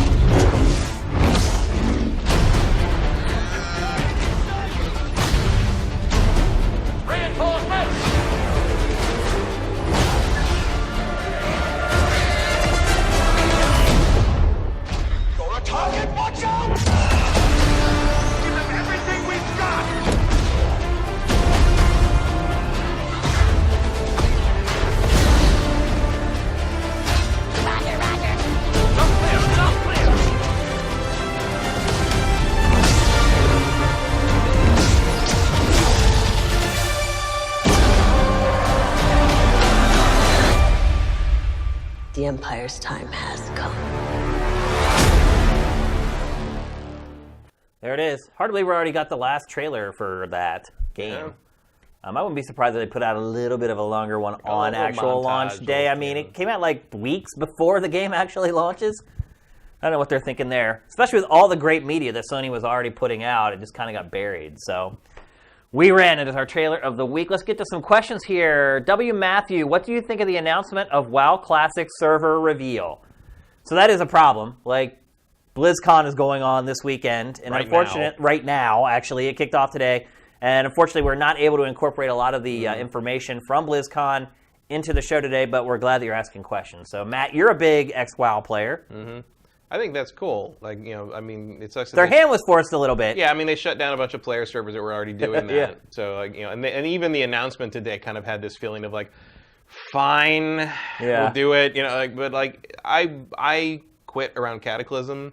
In part because I felt like they changed it too much, and like I would consider going back and kind of replaying through the original vanilla world, just to sort of remember it a little bit. I don't know if I'd finish. I don't know if I get to 60, but like, I like it. It's a cool way to do it. Also because like this is part of history. It's part of gaming history, and one of the things about MMOs are they're sort of temporal.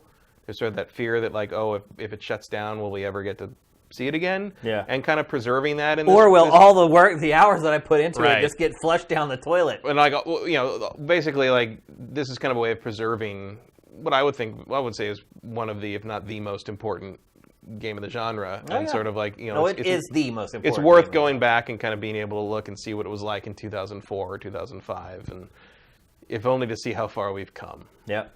Which is a long ways. But it's still the reigning champ, really. Mm-hmm. Cheater Hater, how well do you think Faye will do on Switch for EA?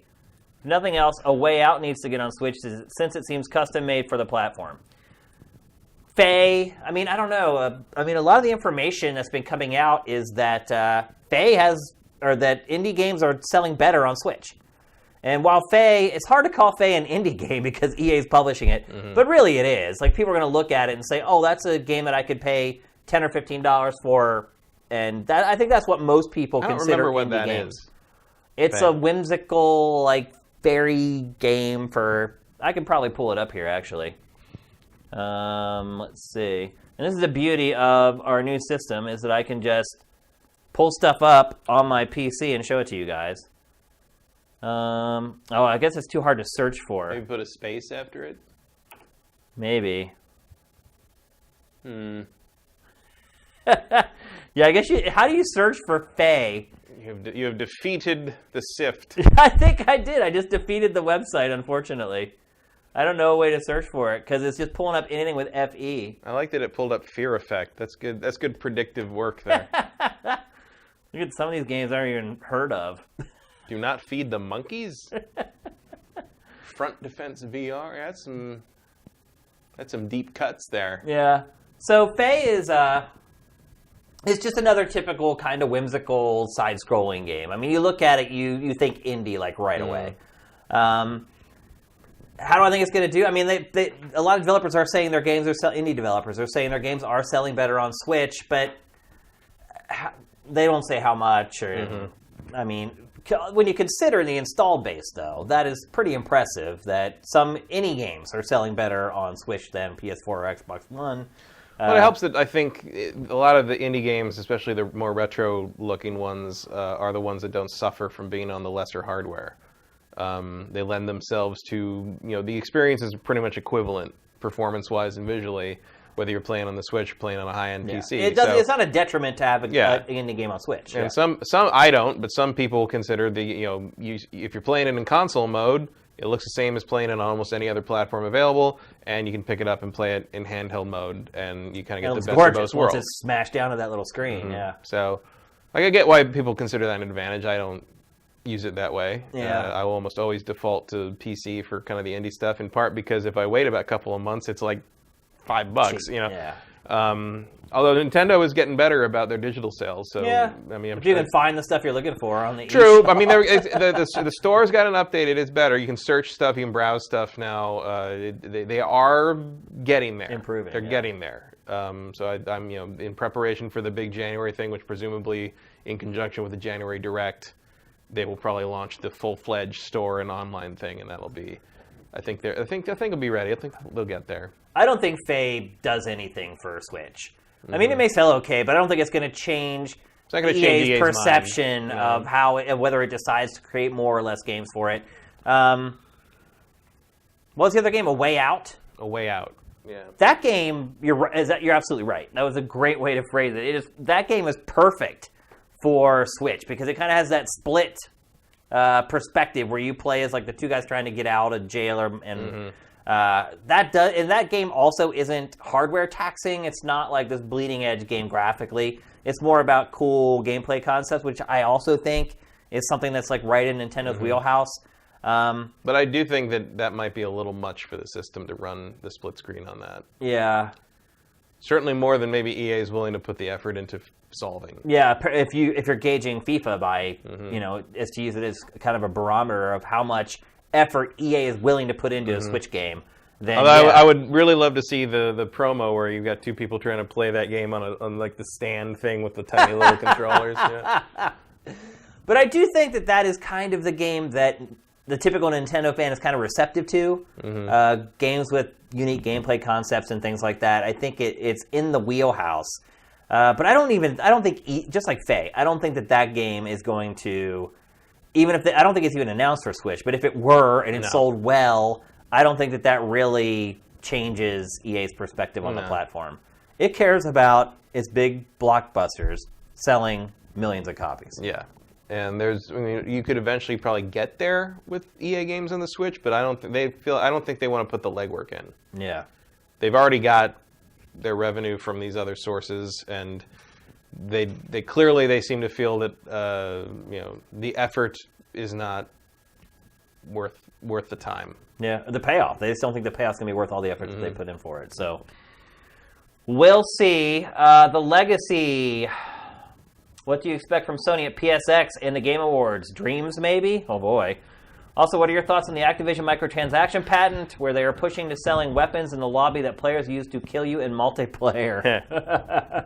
Let's take it one at a time here. What do you expect from Sony at PSX and the Game Awards? We talked about that a little bit. We kind of thought that we might see Death Stranding at the Game Awards. It's not Sony, but...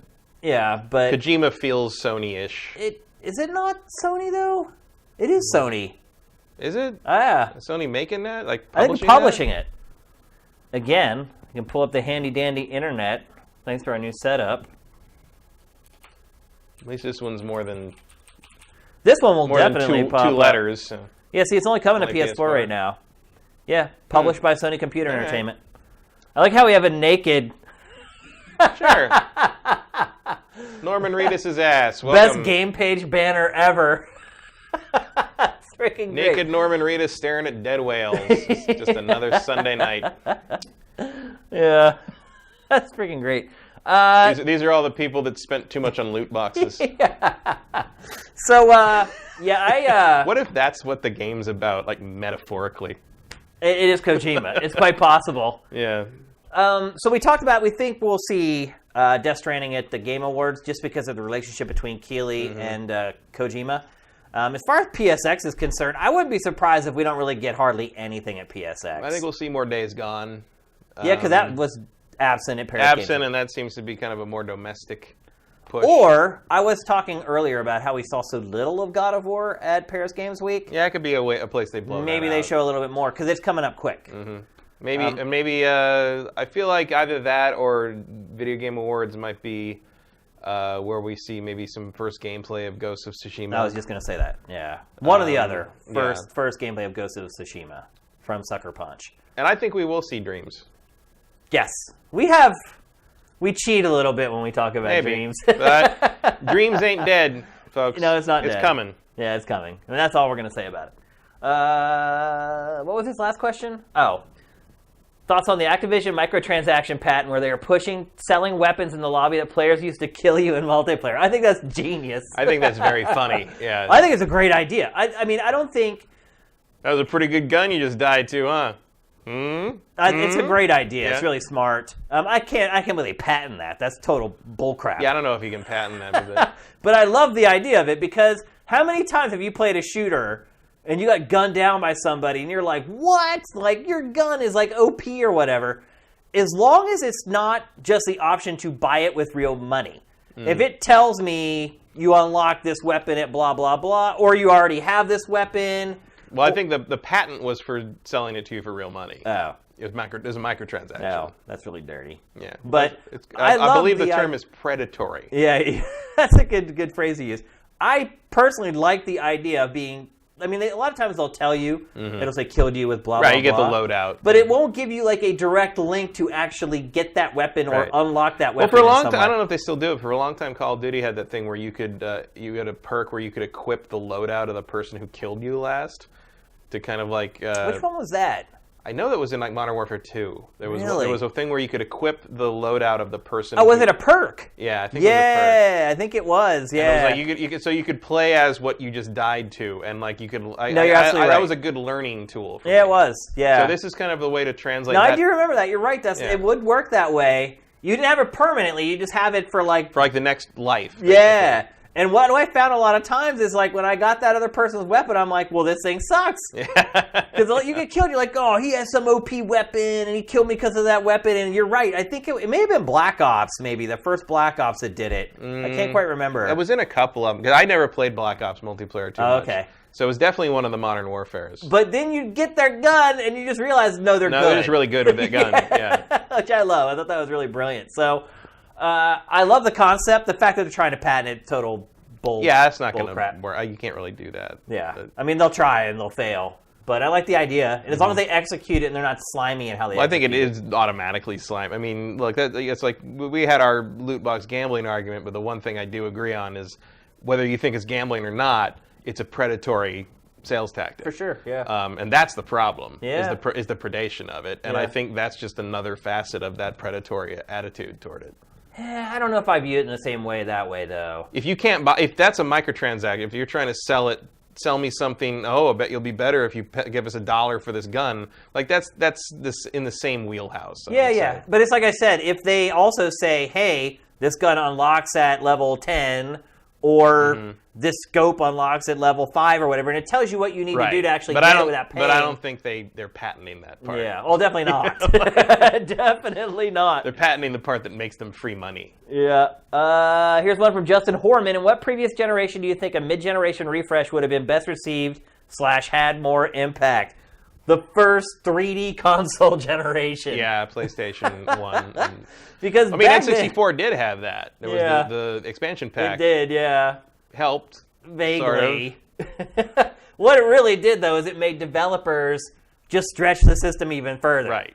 Instead of taking into consideration, hey, this 4 megs of RAM isn't going to do that much. Right. Well, that's the thing. It's like the added power never results in we're going to make games that look the same but perform better. It results in we're going to make games that look better and perform the same. Or worse. Or worse. Perfect Dark performed, I think, was worse than GoldenEye Oh, in yeah. terms of performance. And Banjo-Tooie ran worse than Yeah. Banjo-Kazooie. So, yeah. That would be the generation, particularly with the PlayStation. Boy, it really could have used a little bit of a that boost. PlayStation 1 was rough. It And, like, really was. And I used to get a lot of pushback on that when I would say like these games are not going to age. Yeah. Like people are gonna like look at them and be like, oh my god, it's like you're cutting my eyes with the triangles kind of thing. And it was like, no, these are the greatest games I've ever looked. And so nobody will ever stop playing Jumping Flash. And I was like, no, it's like these are the beginning of this 3D world is going to be left in the dust and remastered. Well, I mean, and look, held like back. when textures are like jittering and like you can Yeah. see blatant like texture scene, like anybody worth their ilk knew that was not going to age well. Yeah. So that's what I would say. The first ever generation of 3D consoles, I think, was probably the one where it needed it the worst. And you had a couple, a little bit like with the PlayStation 2 when it first came out. You could do the kind of the enhanced Texture smoothing or whatever, smoothing thing. yeah. Like, and some of the games that were built for that look good, like Vagrant Story. Yeah. But like, yeah. Yeah. Ugh. That was a rough generation, man. Go back and play the first Battle Arena Toshinden and look at everybody's nose. Yeah, it's it was just a triangle. It's a giant triangle. It's like It's a pyramid. It's like everybody's a witch from a Halloween decoration or something. Joaquin Dragoon, what do you want changed in the next Assassin's Creed? What do I want changed in the next Assassin's Creed? I want the combat to be good. Because I feel the more and more I play, the more I feel like the combat is at best a lateral move from what they already have. And yes, you can't counterattack your way to it. I agree. But there's just nothing there. It's just sort of, and I stay stealthy so I don't have to play the combat because I can hack my way through 10 guys easily at this point at this level. But it's not fun to me. I don't find it interesting. I don't understand why Ubisoft can't get it right. Why can't it create a decent combat model? I feel like they're trying to do Dark Souls, but they either don't understand or don't care why Dark Souls works. Yeah. And they're just sort of they can't do that because it would be too hard and they would lose their whole casual audience. But there is a halfway point you can make. And I think they've lost, I mean, the lack of counterattacks, the lack of a lot of like kind of nuance in what you can do in the combat like loses something. The fact that you don't really have, I mean, the old combat was too automatic, but this combat like feels kind of boxing you into like I'm just going to stand here and hack at guys as they ride past me like morons on horses. And so I would say I would want it to be. They need to iterate. I feel like they have though. Yeah, but what they've got here in this kind of version, this formula they've hit on for this sort of like Witcher 3 presentation plus sort of Dark Souls for idiots combat. Like I feel like 2 games out from this, they'll make something real great. Yeah, I feel like I've been saying that for a while. I think just in general, what I would say about Assassin's Creed, and I have continued to play Origins and I like it. I'm having a good time with it. Is that just make the game smaller and more polished. Just period. Just don't worry about making this game that someone can play for 100 hours. Like, I feel literally make like a 20 or 30 hour game and just make sure that everything in there is really good and really polished up. I like the size of it and the kind of the endless. I mean, I went through and because I decided I wanted to find all the star stone, all the standing stones. So I went right. I mean, places where I was like way overload. I mean, I was getting one-shotted by hyenas and stuff. Right. But like, you know, so I'm like 40 hours in. I still haven't uncovered every area on the map. Yeah. And like, I just picked up side quests as I went. I have 40 quests in my log now, and I'm like, I don't remember where any of this came from. It just doesn't need to be that big. I love how big that is, but it's it feels like they locked the side quest guys in a room for 2 years while they developed what they were going to do, and they just wrote. Yeah. And like they just used everything, you know? I just think at a certain point, you're tipping the scales on the wrong side of the quality over quantity argument. I don't think most people need or want to play. I think they would rather play a really polished 30, 40-hour game than a game that's 100 hours long and is rough around the edges and doesn't have polished combat. Well, I think part of that polish is like every side quest pretty much you run into in The Witcher 3 is as well written or not better than the main quest, and that is not true of Assassin's Creed Origins. Some of the side quests in Assassin's Creed Origins are funny, and you know they're enjoyable, or they highlight something about Bayek that like you know builds the character. But most of them are like, I go over here and kill this thing or these guys or whatever. Stealing my chickens. I mean, whoever is the guy who makes all the cages that people keep each other in, like that guy must be cleaning up, like because everyone's got somebody in a cage. All over the place. Yeah. And I'm like, do you guys know that you are thin enough to just walk through the bars? Because these things are not exactly built to last. You know, you just kick it. It's wood. Kick it enough and it'll open. Let's see. My mom is in the chat. Hello from Mom at SIFTD. What's up, Mom? J Reed Vic 7. Will gaming ever ditch rigidity and ceilings on things like console and game pricing, allowing the industry to grow? Is it insane that these ceilings still exist when people are now spending thousands on phones and gaming computers? I don't know. I feel like pricing for games has been the same for so long. And Patrick's been asked this question a ton of times. Like, when are game prices going to go up? When are console prices going to go up? He was just asked in the last episode, like, what's going to be the cost of the PlayStation 5 and the next Xbox? And he basically agreed, like, if you try to sell a console for $500, it's going to fail. It needs to be $400 or less, period. And he's answered the question about games tons of times. And it's just they have been $50 or $60 for so long that it's so hard to kind of break out of that chain. And what the publishers are doing is instead of increasing the prices of the games, they're finding ways to make more money off of each game, which is why we're getting into this whole microtransaction, DLC, season pass environment that we're in now. So I don't think prices are going to go up. I agree with Pactor. I think $500 is a death knell for a console. And look, Microsoft, $1,000 is definitely a hard deck. Microsoft can say all at once, hey, this is for the enthusiasts, this is for a niche audience. It can say that all at once, but the bottom line is you're not going to sell as many consoles at $500 as you would at $400. So a lot of people ask Pac these complicated questions about pricing this, pricing that, and really what he always says is, if it costs less, you'll sell more. If it costs more, you'll sell less. It's very simple. So I think that's why we've been stuck at where it is. I think there's expectations. And the microtransaction thing, and that, as the supplemental income to these higher budget games, it works. That's why they do it. It sure does. And you can hate it as much as you want. You can refuse to participate, and that's fine. They expect people to not participate, a certain chunk of the audience. But that's what keeps those prices at $60. Because, so don't hate on people. Don't hate on the whales. The whales are the keep us playing. Because Exactly. remember, I bought Phantasy Star 4 the day it came out. It was $99.99, which translates into about $160 in today's money. Yeah. And I was like 18. That was a crazy amount of money for one day. For anything in one day, spending $100 on something. So if you don't want them to go up to like $90, $100, that's what these microtransactions keep it down. And there's people I know who just charge me $100 for the full game. Charge me. It's like, well, yeah, but the way they have it now, $60 becomes the floor for entry, which means a lot more people get to play. Yeah, don't charge me $100. Yeah. Charge $60, and if other people want to spend more, let them. Yeah, if I want to spend all this extra money on the season pass or on all those fancy, stupid items, cosmetics or costumes or whatever, great, and I will do that, and I will help fund people who can't spend that. But I'd rather have it be a situation where you have a choice, right? And if you just want to play this game, you can pay $60 and play it. And $60 for some of the stuff we get today is one of the best deals in the history of the medium. It really is. And I've been here for all of it. Yep. I promise you, $60 for Assassin's Creed Origins is arguably a better deal than $80 for Uniracers or whatever. You're absolutely right. Yep. So you guys are asking great questions today, by the way. I think we'll answer one more. From the Abram. Does Pokemon need to shake up its formula like Zelda for the Switch, or is it okay for the franchise to stay the same? I would like to see them shake it up because I've just played so many. I'd like something new, but I don't think they have to. No, I think they do just fine.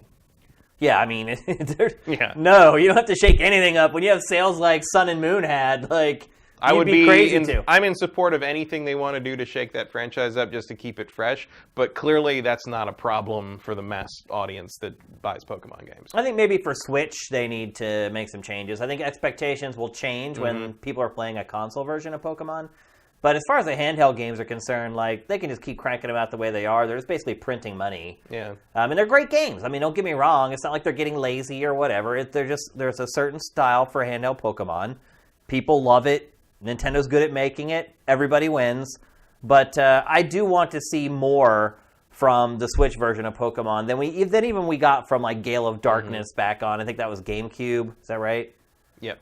I think it needs to step up its game for the console version. But for handheld stuff, 3DS, I think it's fine just the way it is. Arguably the Switch version is a handheld version. It is, technically. But I think they should the Switch version of Pokemon, whatever that ends up being, should be an event.